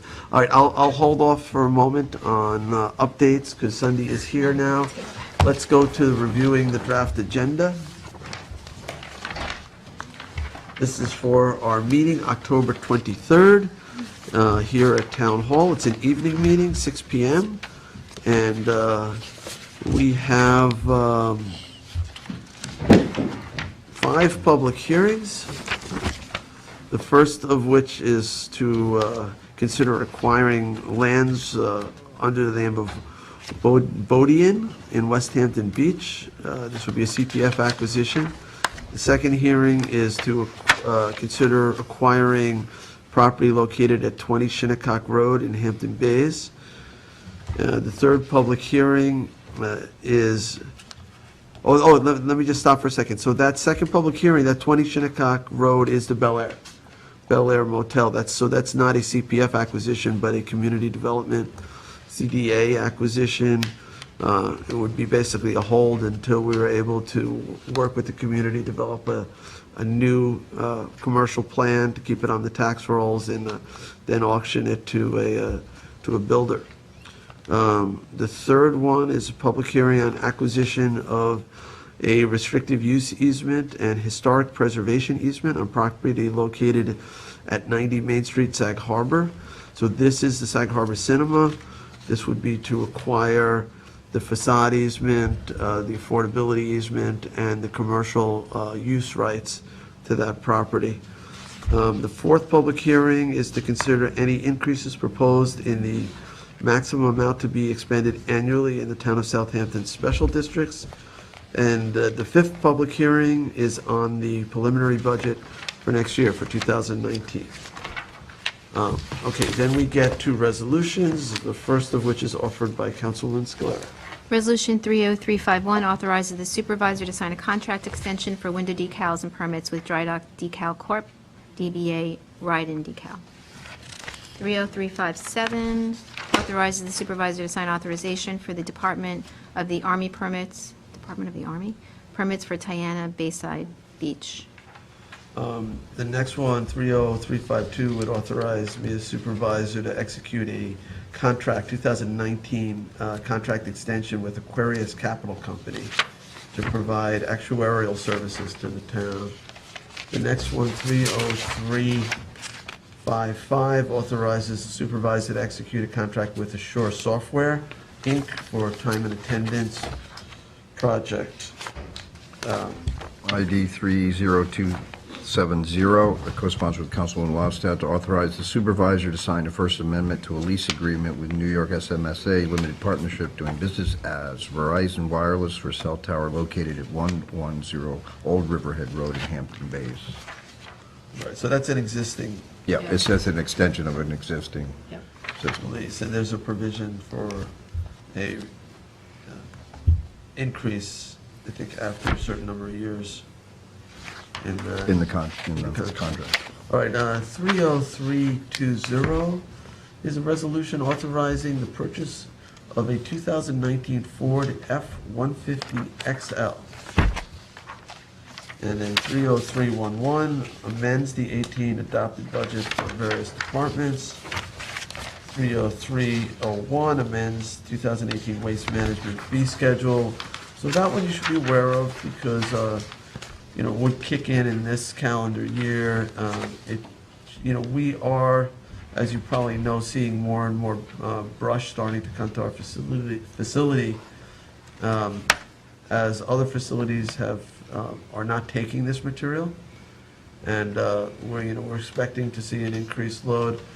It's also that time of year, the fall, where we do see a lot of brush coming in and leaves. So these are not outrageous increases, but you can see the changes. It's typically like a $5 to $10. One is 15, one is 25, but those Per the load. larger ones are truckloads. Right. So take a look at that. Does this affect our highway department's LEAF program? I don't know. Did they? That's a whole, Yeah, that's a different, it's a thing. voucher We're going to program. have a larger discussion about this issue because of the unavailability of places for people to bring Yes. stuff to, and commercial also. I mean, we're going to have to. Christine Fenton's in, deep, serious conversation with DEC and some of the advisory groups that they put together to discuss this issue regionally. This is one of the reasons that led to the fee increase as well. We're at the point where we're going to be permitting. They have the Bays facility, which, it's at the 10,000 That's the line that they put in the sand. There's no expansion there, it's just our ability to efficiently manage it. What we've already been taking Yeah, in, but we're going to right. have But issue the larger going question is, forward. going forward, Yeah. what we're going to do, and so she is in discussions. I attend some of those meetings, I've attended a couple. So it's actually a regional issue. We're not the only town suffering from this issue, this increase, So can I say, though, too, that it could be a weird, it may end up being a blessing. I know we're trying to get some of this material approved for permeable reactive barriers. There is a new sanitary system, an IA system, coming. It's not approved yet, but it's likely to be approved, that does use, sand and sawdust. It could be used in those systems. Those are more affordable Well, systems. Christine and I actually went to the Clean Water Institute to look that over and actually talk exactly about that, because the DEC is changing its rules and regulations, and so we spoke to the Clean Water Institute about, we may have this surplus of materials, the carbon-based materials that could be used for these PRB. And the conversation also included soft, what they're calling soft bulkheads, which, we're able to actually do a filter behind a bulkhead of her materials flowing from groundwater and runoff that would then go into that. So there's a lot of programs going on there. The research, that I really would suggest you guys Would to we go down have and check to it out. process it first before it got to No, them, it's or they would basically, it's take it as just a process? chipped, They could it's take it chipped material, and immediately. they can take it. Want the and- carbon. Mix Yeah. it in with sand, right? Yeah, because what it does is it's the carbon source for a biological process. It's a conversion. So it would be It a has to be really- set up in a certain way. So this they would is- take it instead of us. Absolutely. It's a Yeah. new beneficial use. It's basically, it's basically solving one problem with an by. And one of Solving our two new water problems. Solving quality two problems, projects yeah. is a PRB, or can they? Yep. are Well, they Cornell is thinking doing at about- India Point. They're No, the they're one in Hampton characterizing- Hills, in Hampton And Bays. yeah, there's a bunch But going on. are they considering using wood chips? I don't know yet. I know that there's I think 12 of these new systems. They sometimes call them the layer cake systems, residential septic systems that The horizontal PRD. This is basically, so yeah, in a permeable reactive barrier, PRB, it's basically the water table that's pushing toward the surface waters, and you basically cut a trench and you use this stuff, and the pressure of the moving water table toward the bay or harbor, it pushes the water through this layer of organic material. In the residential sanitary system, it's gravity that's doing the work. So you have your leaching field, and then as the water from your sanitary system moves toward the water table, this gravity pushes it through the layer of organic material, and while it's going through, it's removing the nitrogen. And the data it's like 95% removal. It's more effective, it seems, at least preliminarily, than a lot of these other systems. It's a balance between aerobic and anaerobic, oxygen or no oxygen. So the way that system works is basically the idea is you convert nitrogen. It's not a pollutant, it's a nutrient. So it converts the nitrates, which is the chemical form, into gas, into nitrogen, which we're breathing right now. 80% of what you're breathing right now is nitrogen. So it's a great natural process to go through. It seems It's to really make a lot of promising economic because, sense. right, because it's less money to install, it's less maintenance, and it removes more nitrogen. So it could be a home run. They So we're hopeful. required, the original concept required more space than the standard septic system, but they seem to be working that towards trying to meet the same footprint that any septic system would take up, so that it doesn't affect local law. Right. In order to do that. That's really one of the part it. issues right now, is the county is requiring too big of a leach field. And it's making it so that you won't be able to put this system in a lot of places, but we're hoping that the county reduces. There's no reason to have such a large leach field. It's really cool over there, though, because they have septic systems put in, they have a whole test bank set up over there. Go ahead, take it. No. It's sales calls, it's incredible. They incessantly, Who? sales Yeah, calls. You gotta get on Yeah, the, you qualify Do not call for. us. Yeah, can you- They don't how do do you that. get on that do not? Even if you do, they go around Are they it. selling septic systems? No. Well, I was going to say it's I get that too. constant. There's computer. Lately. It's Yeah, just like, the robocall. is this Jay Schneiderman? This is Jay Schneiderman. No, it's not, That's one. actually, so. It's like, I don't know. No. Anyway. I'll put that out. All right, let's keep All right, going. let's go. Let's keep going. So, all right. One thing I did want to say about the fee schedule, I hope that we don't see an uptick in illegal dumping in on our properties. Yeah, so- And I think that this kind of ties in, I've already seen some, bit. I've received some I'm pictures. concerned about that too. You know, Right. when Christine Fenton came to me with her original proposed fee schedule, it was a significantly larger jump.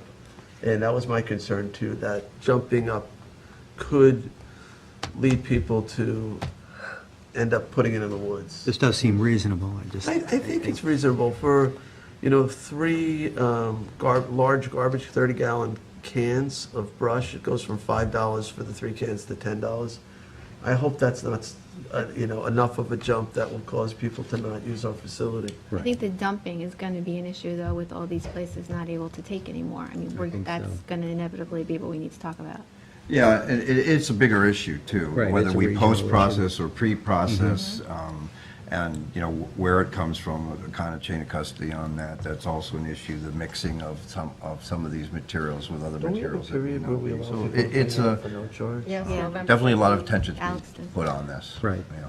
We own a lot of properties and a lot Date of is large November on the properties. calendar. Is it- There is a period in November that we allow homeowners to bring in for nothing. No. Yep, and there's the voucher program with the highway for landscaping companies. Right. So, yeah, which I think we need to look at some point. But, all right, so let's keep going. 30305 amends the 18 to 22 capital budget for Pont Bog Fishing Pier. I guess there's an additional 33,000 from FEMA. And expected completion is November 16th for that. Has anybody looked at that to see how it's coming?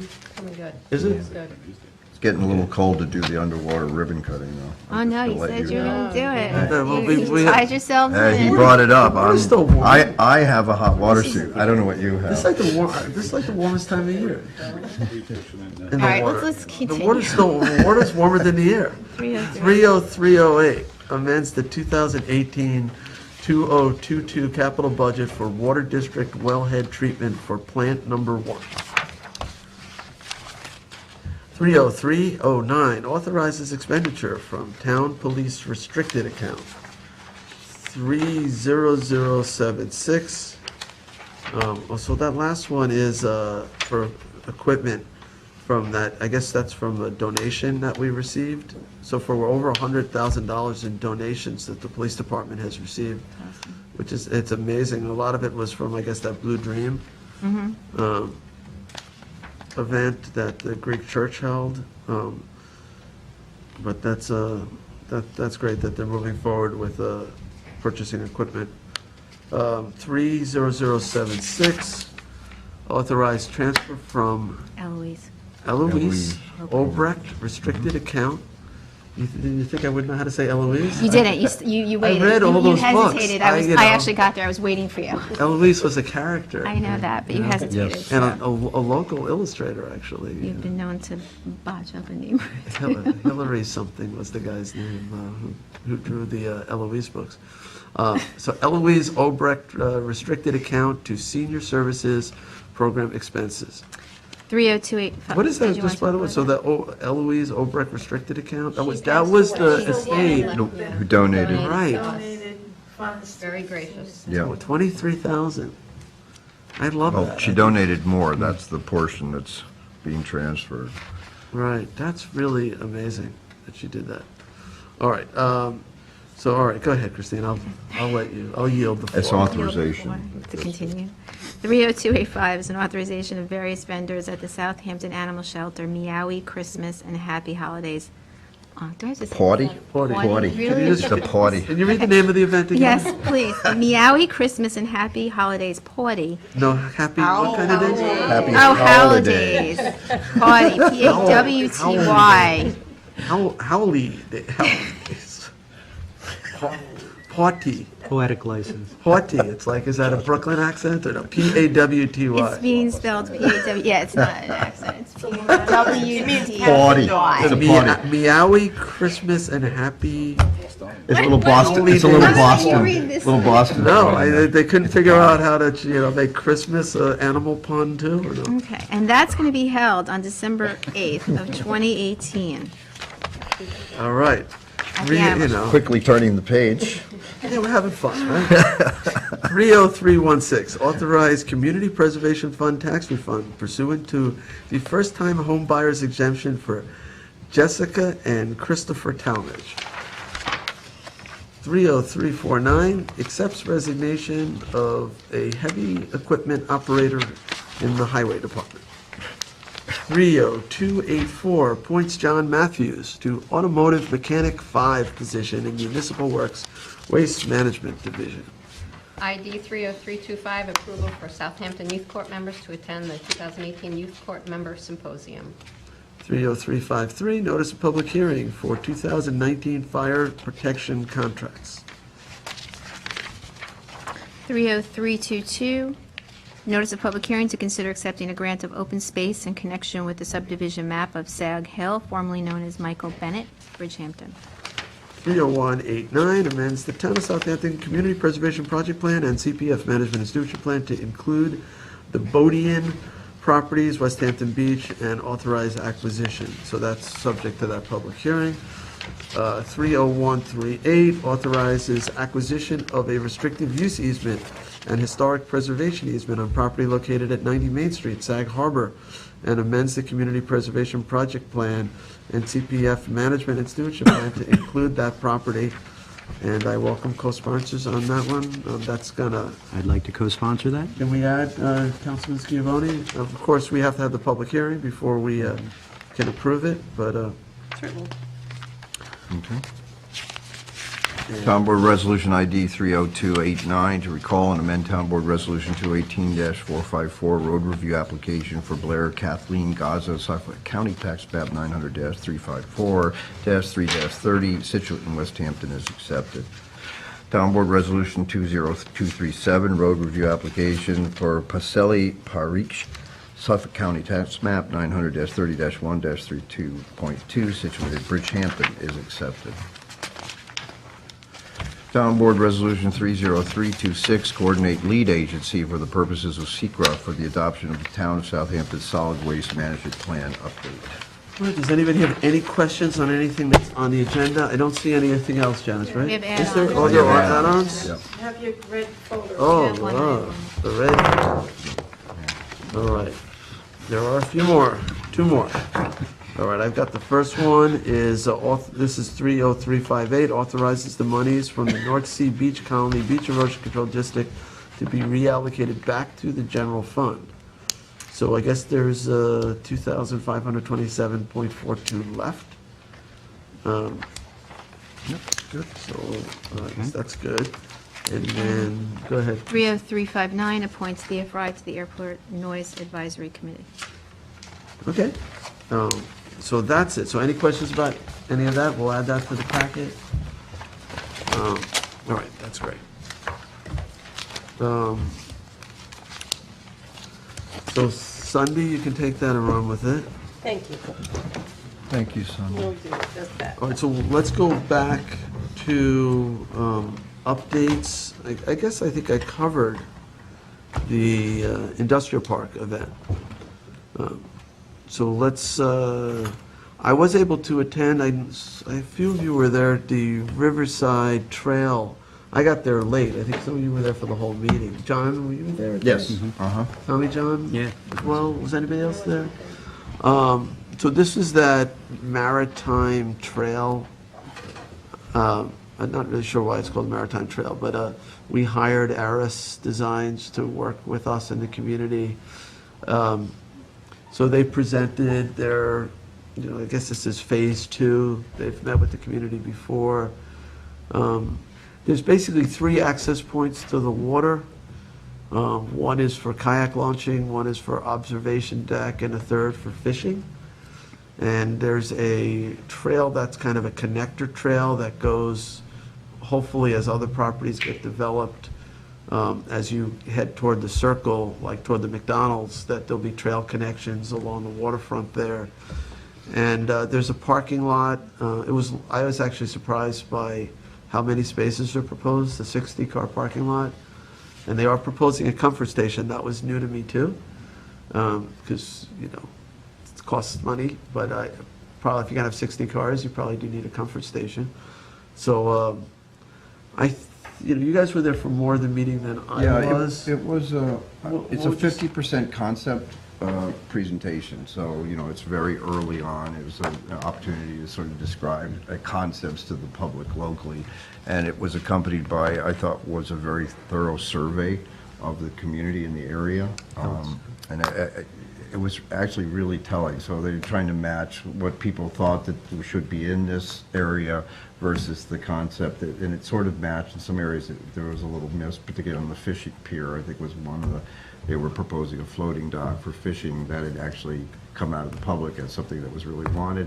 The community survey didn't really reflect that, but it's a very, very early phase opportunity for the public to weigh in. It was like They had actually created it through all charrette process originally, and this was sort of the result of the first round reaction to what the public had come up with, that Kyle Collins had worked with, and many others had worked with the public. If I can add, there was an area where you could go biking, Yep. jogging, and then there was like a walking loop that was there. That There was purely walking, and it was set up so it was accessible to the parking lot, so that people, elderly citizens had a place to walk, wouldn't it be interfered with Yeah, the people kayak riding, right? launch area And the was kayak close to the launch, park, yeah. but there was also an area for people to, it's like an exercise. Yeah, they're going to set up different like A fitness kiosk area center. type Fitness things where you can have stations. different fitness Yeah. stations. Right. So I actually was caught off guard because it was more involved than I thought. There's a lot of components to it. The community seemed to like it. We've been great about getting grants. This is something I guess we could now pitch this for grants and CDBG money and things like that. We might have to do this in stages. So, but I guess the idea as Riverside revitalizes and we build more of a downtown and commercial spaces and more vibrant areas and apartments, that this will be a place that's part of living in that area, where you can go and have a moment in nature, walk down to the water, picnic, whatever it might be, get some exercise, and it also might be an attraction. I don't personally think it should be the Maritime Park. I think it should be like Riverside Park, something like that. There were a couple of things that I thought were really, that public should be aware of, and that there's a 75-foot buffer off the edge of the river. So the trail itself is 1.6 miles. It follows that. But that 75-foot buffer, they'd be restored and put, make sure that it slopes properly, but it would be all natural area. And I think that was really an important thing to note, that nothing was going to the water's edge except for in two places. One would be an opportunity to, at some future date, create a bridge across to the riverhead side, a walkway, and the other was where potential fishing could occur on the river, on the Conic River. Another aspect to the park is that this area was used as dredge spoil for the river for years. And there's a number of invasive species, so before the park is even constructed, a lot of the invasive species have to come out, and a lot of the dredge spoil is going to be removed, and they're going to use that to contour the geography of the park, which I thought was interesting, Along clever, that, yeah. expensive. This is county land, but apparently we are funding it through our grants. We're also going to be maintaining it, and which is, and it's a county park. I think it's all ADA, the trails are all hard packed or whatever. So They have an elevated You'll be able set to of trails. use a wheelchair to go down the trail type of thing. There'll be bike racks there. It's a nice concept. It is a nice concept, it's. It's very natural. I, That's what I liked about it. we don't have this as a capital project currently. We have it, but it's at a much smaller We've had it for a scale. while. We've been working on it. Yeah, we have it on a much smaller scale, so I don't have a cost estimate for this park plan. And I'm looking at Frank, because Frank is like the grant man, but we're gonna have to add it, maybe have Jennifer Messiano work on this. Well, We currently have a CFA grant application pending with the state for the park. We won't know the answer to that question until sometime early December. So there is this potential additional resource, not to cover the whole cost of the park. And Franca has successfully applied the second time around for the DEC Environmental Justice Grant, which is part of which we're using to fund the design work right now. And they just received a letter a day or two ago that they were awarded that grant a second time. Now, it's not a huge amount of money. It's in the neighborhood of $50,000. But Everything helps. every little bit helps getting So, I some mean, component of. you And know, it what's has- nice about the design is you can do one thing You can at a phase it. time and sort of make building blocks of amenities in that park once the trail is in. You know, my It's a nice guess, my feature. guess that, you know, with all the bells and whistles, you know, the 60-car parking lot, the exercise stations, the trails, the observation decks, the bathroom, we know what it costs to build a bathroom. So, you know, this is now, you know, well in excess of $1 million plan, you know, $1.5 million, maybe more. We're gonna need some grant money Yes. to make this happen, and Yeah. I don't like disappointing the people of the Riverside area. They, you know, I could see how excited they are to see this happening, so we're gonna have to do our best to attract funding for this. But I think it was made very clear that night that this was a wish list based on a concept that was presented Yes. through the study, and that it would have to be managed in one way or another. That the town wasn't expending funds, that we're going to fund this through other sources, and to your point, that it would be phased in. I think everybody understands that pretty clearly, and so I think funding obviously drives everything. It's you know, how far we get is really contingent. Well, also, on we're running into funding issues at Ludlow Park, too, where they want to build a building for the Children's Museum. Yeah, and they've received some additional funding to that. I think we need to talk about that. That was announced. There was unexpected announcement that was given at the Maritime Park. So at some, you know, at some point, we discussed the capital program. You know, the board has to decide how much funding, how much borrowing you want associated with that Ludlam Park if we want to move forward with that project, because the numbers are, you know, we have grant money from the state, all right, from Senator Laval and Through Senator Laval's office, and we have some CDBG money also in place. Allocated. And there's for- others There's a, yeah. funding And sources. there may that be other funding sources, gonna but I have think discussions. Okay. the board is right to look at what are all of the potential options associated with this facility. No one disputes the fact that, I don't think, that having a child-centered cultural program like CME in that community, or any community really, but in that community in particular, is of great value. How do we make that, what's the best way to make that happen? Well, the economy broadly seems to be booming in a certain way that it's getting, the costs of construction are getting very high. Material costs, some of it might relate to tariffs, some of it may not. So, but construction materials, it might be just supply and demand that, you know, and now with all the construction that's gonna, you know, be going on in the Florida Panhandle and up in the Carolinas, we're likely to see construction costs continue to go up. Well, and we need to It's keep, getting very difficult to build new buildings. there's no question about Cost that. prohibitive.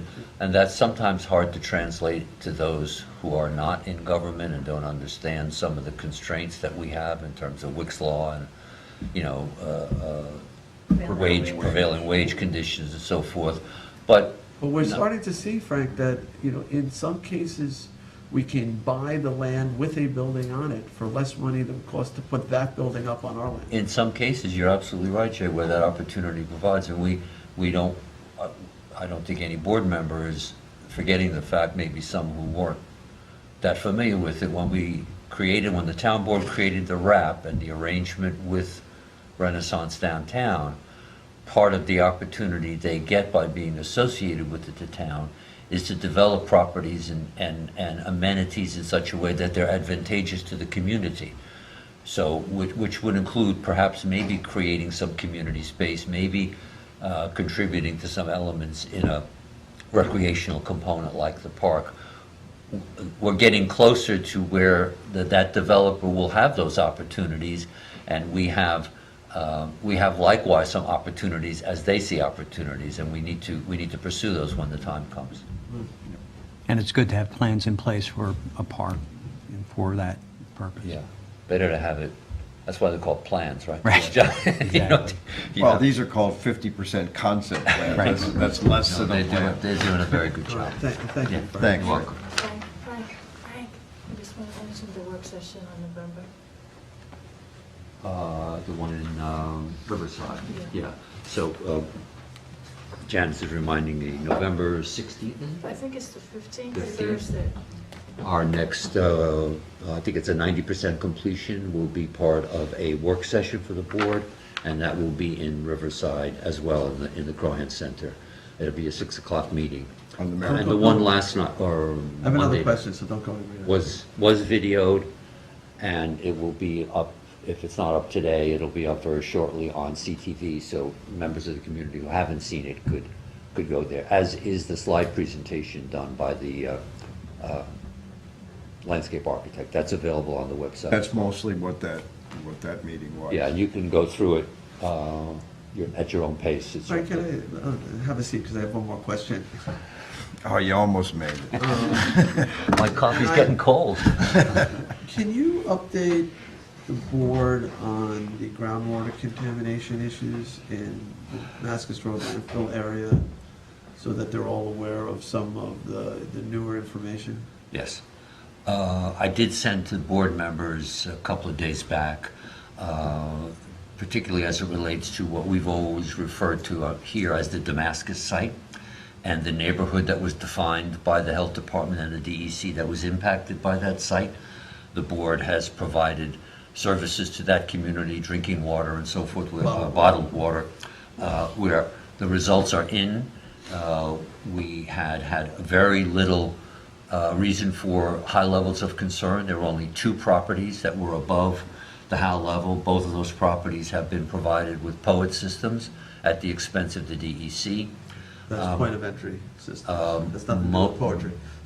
No, we understand that. Most of the other properties that did have positive detects were very low. The majority of them, there were about 45 properties out of 97 that had positive detects. About 90% of those were below 20 parts per trillion. The HAL level is 70 parts per trillion. The town board has hired a consultant to respond to a request from the DEC to comply with an order of consent. We've been working with Jim and the DEC and our consultant. That report is probably going to be to the board by the end of next week. That report and other information from the DEC has sort of suggested that this contamination is very widespread. So most recently, the DEC the health department has expanded the survey area into almost the entire village of Quogue and an additional portion of East Quogue, mostly west of the Damascus site, but also north of the Damascus site. They are examining new locations on the Gabreski Airport, putting test wells in those locations because they see from the hydrology that there are contaminations westward of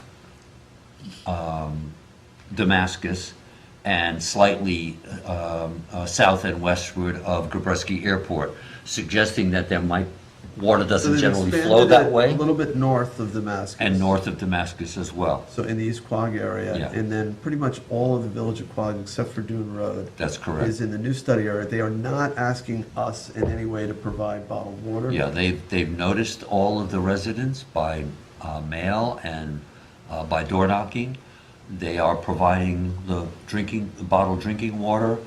The county is providing the bottled drinking water to all of those residents. I think in total, the 2 properties, the 2 expanded properties, is about 74 private wells identified. It's literally the entire area between the West Hampton study area and the East Quogue study area. So now you have this much broader tract from, Right. literally from, I guess 31, County Road 31, around there by Gabreski Airport, Yeah.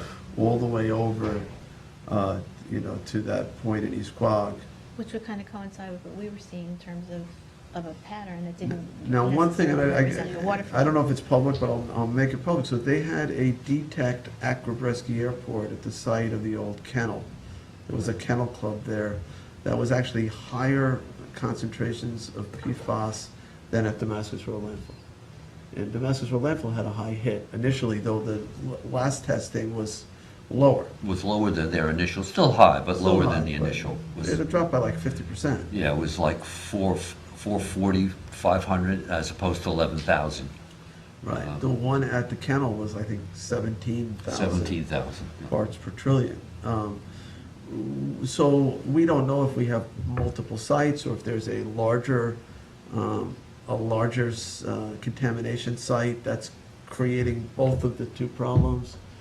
So So the sub-watershed study is, we've been anxiously awaiting, and, some of the water flow is counterintuitive, particularly in some of those areas. So, what you see may actually be a result of the sub-watershed flow. And we need to What carry about the it. gentleman that we had that came in? Yeah, and so did that? I'll get to Walter that. Hang, We yeah. have, I'll talk about Walter in 1 second, but we have been working with the health department to try to get them to do more, put in more testing wells north of these sites to see where it's, try to track down where it's coming from. It could have been a plane crash, that was a fire that they used the foam to put out. It had to be a relatively large release of PFAS. It could be a fire training facility. There was a lot of military uses up there. The one So thing, it's, I don't want to forget this, Jay, so I apologize for interrupting you, but one thing that, in talking with our consultant and also talking with the DEC, they have initially identified our Damascus site as what they call a P site, a potential Superfund site. Based on the evidence that we have so far, that may be too rigid a classification. And we are looking to them to move that classification to a brownfield opportunity site. And that has multiple benefits to us. One being there's funding available, and two, there's an opportunity, if the board sees fit, to retain the property for some future opportunity that might come down the road. As a Superfund site, it will remain a blank piece of land forever. And I'm not suggesting that we want to do something, but if we have the opportunity to protect it for some future use and get funding, I think that's a good avenue for my us to sense is the pursue. DEC's tone has changed regarding Damascus. Yeah.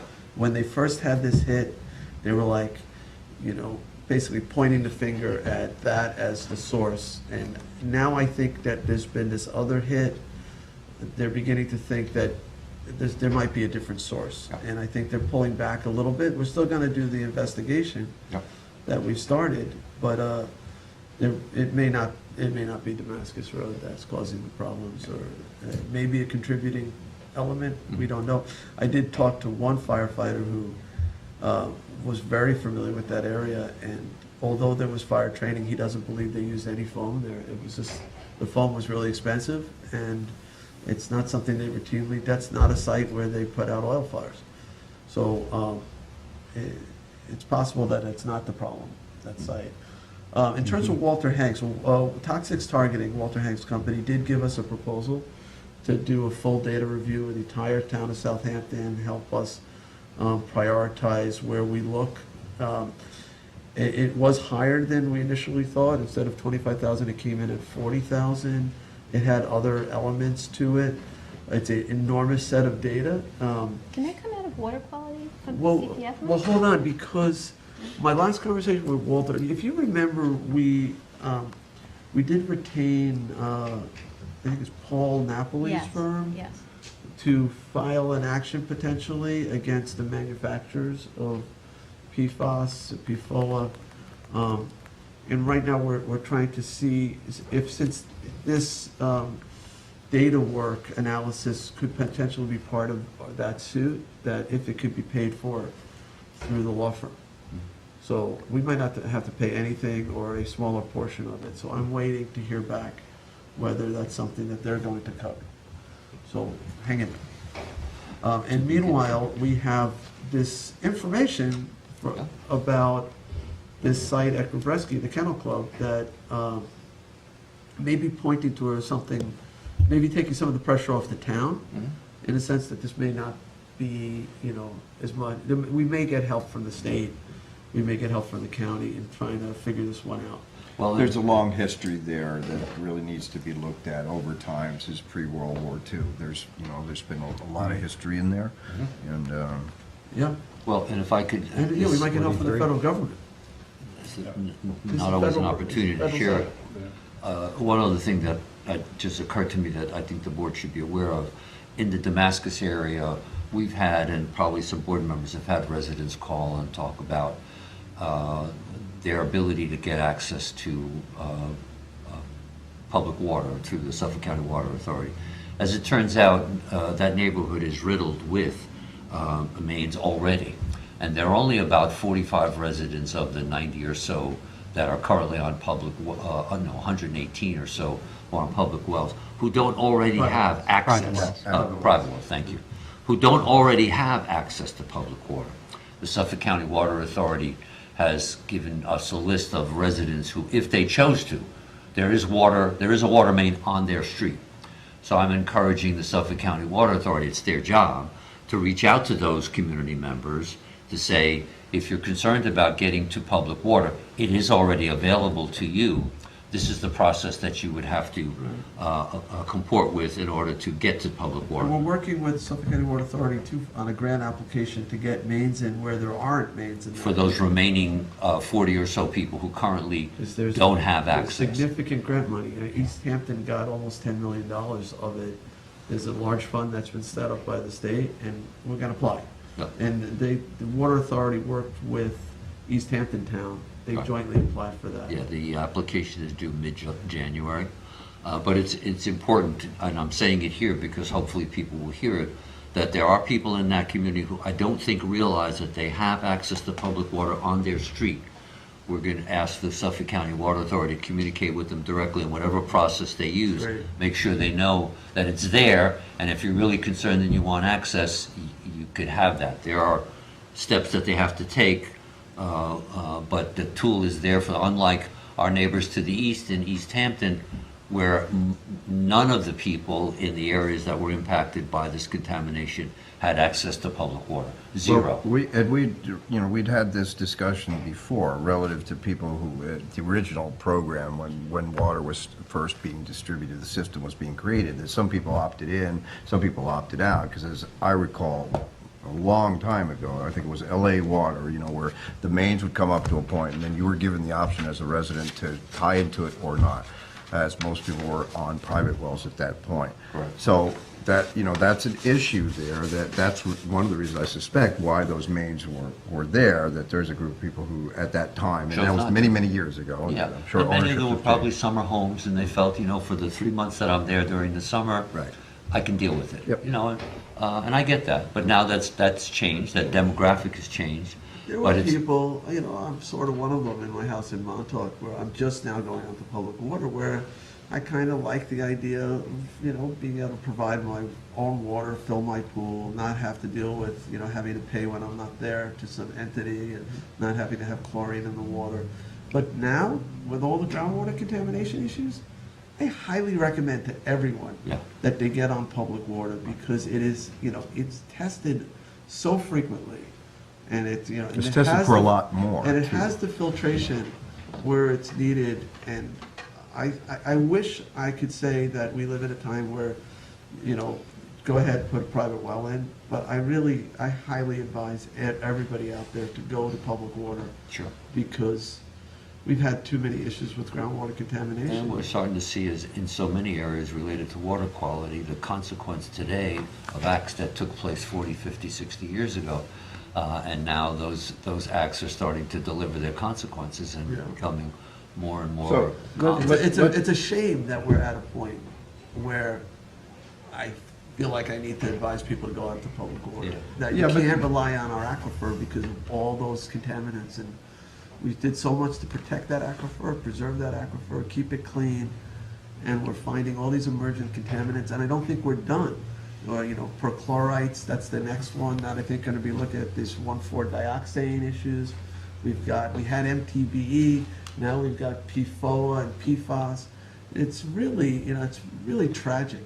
But that I such a don't want resource to is have, compromised. I'm that, sorry. I want to be really clear that, we're still, our drinking water is still coming from our aquifer. And that's an important point to note. So we have Suffolk County Water, which is treating that against, and filtering against Right. some of the things And that we're testing doing. it. And testing for it, which And is really taking it from the important. deepest But, spots. but we also have, we still have wells that are being used for aerial irrigation that aren't required to meet some of those stringent requirements. So, there's a lot of work that we still need to be doing to protect, sort of recirculating bad water. And that's important. So it doesn't relieve anybody of any responsibility for what we're actually No, putting into our but- groundwater.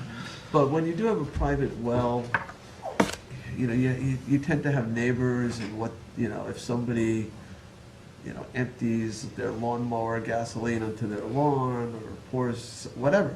The public water tends to come from deeper sources. The wells are deeper into the aquifer. They're hopefully in more pristine locations. It's just where, the old days, it was perfectly fine to have your own well. But it's not anymore. Now it's, highly advisable to be on public water. Frank? Thank you. Some of the people who, I don't mean to say we shouldn't continue to preserve our deep water aquifer and all that, I think that's really critical. It's just, to me, it's tragic that our aquifer's been compromised by all these chemicals. Hopefully we can get some money to clean it up. Well, and hopefully people get educated and understand that some of the things that they do that they think is innocent is really not so innocent. And that's really important. Everything you That's the flush point I'm down your trying to- toilet ends up in the aquifer. in the Not area, just the toilet. gentlemen, in the area of East Quogue where water mains were put into the roads, and then we have some individuals who are not hooked up to them. I know that the Water Authority really wants people to hook up when the mains go in, and if you don't, you have to pay the installation fee of the water main on the road back along with interest. That's correct. Has the Water Authority addressed that at all? I really think that could be prohibitive for some homeowners to hook up to the water main, or have they addressed that? Or I can't answer, the only thing I can tell you, Tommy John, is that arrangement still exists. It is on the homeowner to pay those costs, but they do have multiple approaches for accommodating the residences, including Payment. Long-term permanent plans that are built into repayment on your monthly billing over 10, 15, 20 years, low-interest loans. So a number of different options that the customers have in order to absorb that additional expense, because you're right, in some cases it can be perceived as prohibitive. Right, I think in some cases, depending on the contract, there's also interest that's That may be, accrued that's over not years. something I'm but- familiar with. Okay? But if there's grant money used to put in that water main, then you don't have to pay that portion. The water main, but Tommy John is talking about from the Existing water street mains to from the- someone to the who house. didn't hook up. The street when to the it house, was you always have to pay, but you're also paying a percentage of tap-in that fee. water main if it's an area that didn't have a water main. Yeah, that's where the grant will help. The grant Yes. will help that. Because sometimes when it's like a private road, when you extend the road, the burden of that expense is shared by the homeowners on the property. If this were a project without support from the town or grant money, then the homeowner would also have to bear the burden of a portion of the cost of extending the I main. think that's what you're talking We're- about, it's that added fee. We're going to hopefully be able to relieve that portion of the cost. That's the Okay. goal, That anyway. would help. Okay? All right, thank you. Thank you. All right, so we have quite a bit in exec. We have acquisitions, we have confidential legal advice on a couple different issues and litigation stuff, so Let's get to it. some claims. So I'd like to make a motion to end our work session and go into executive session to discuss those items. Second.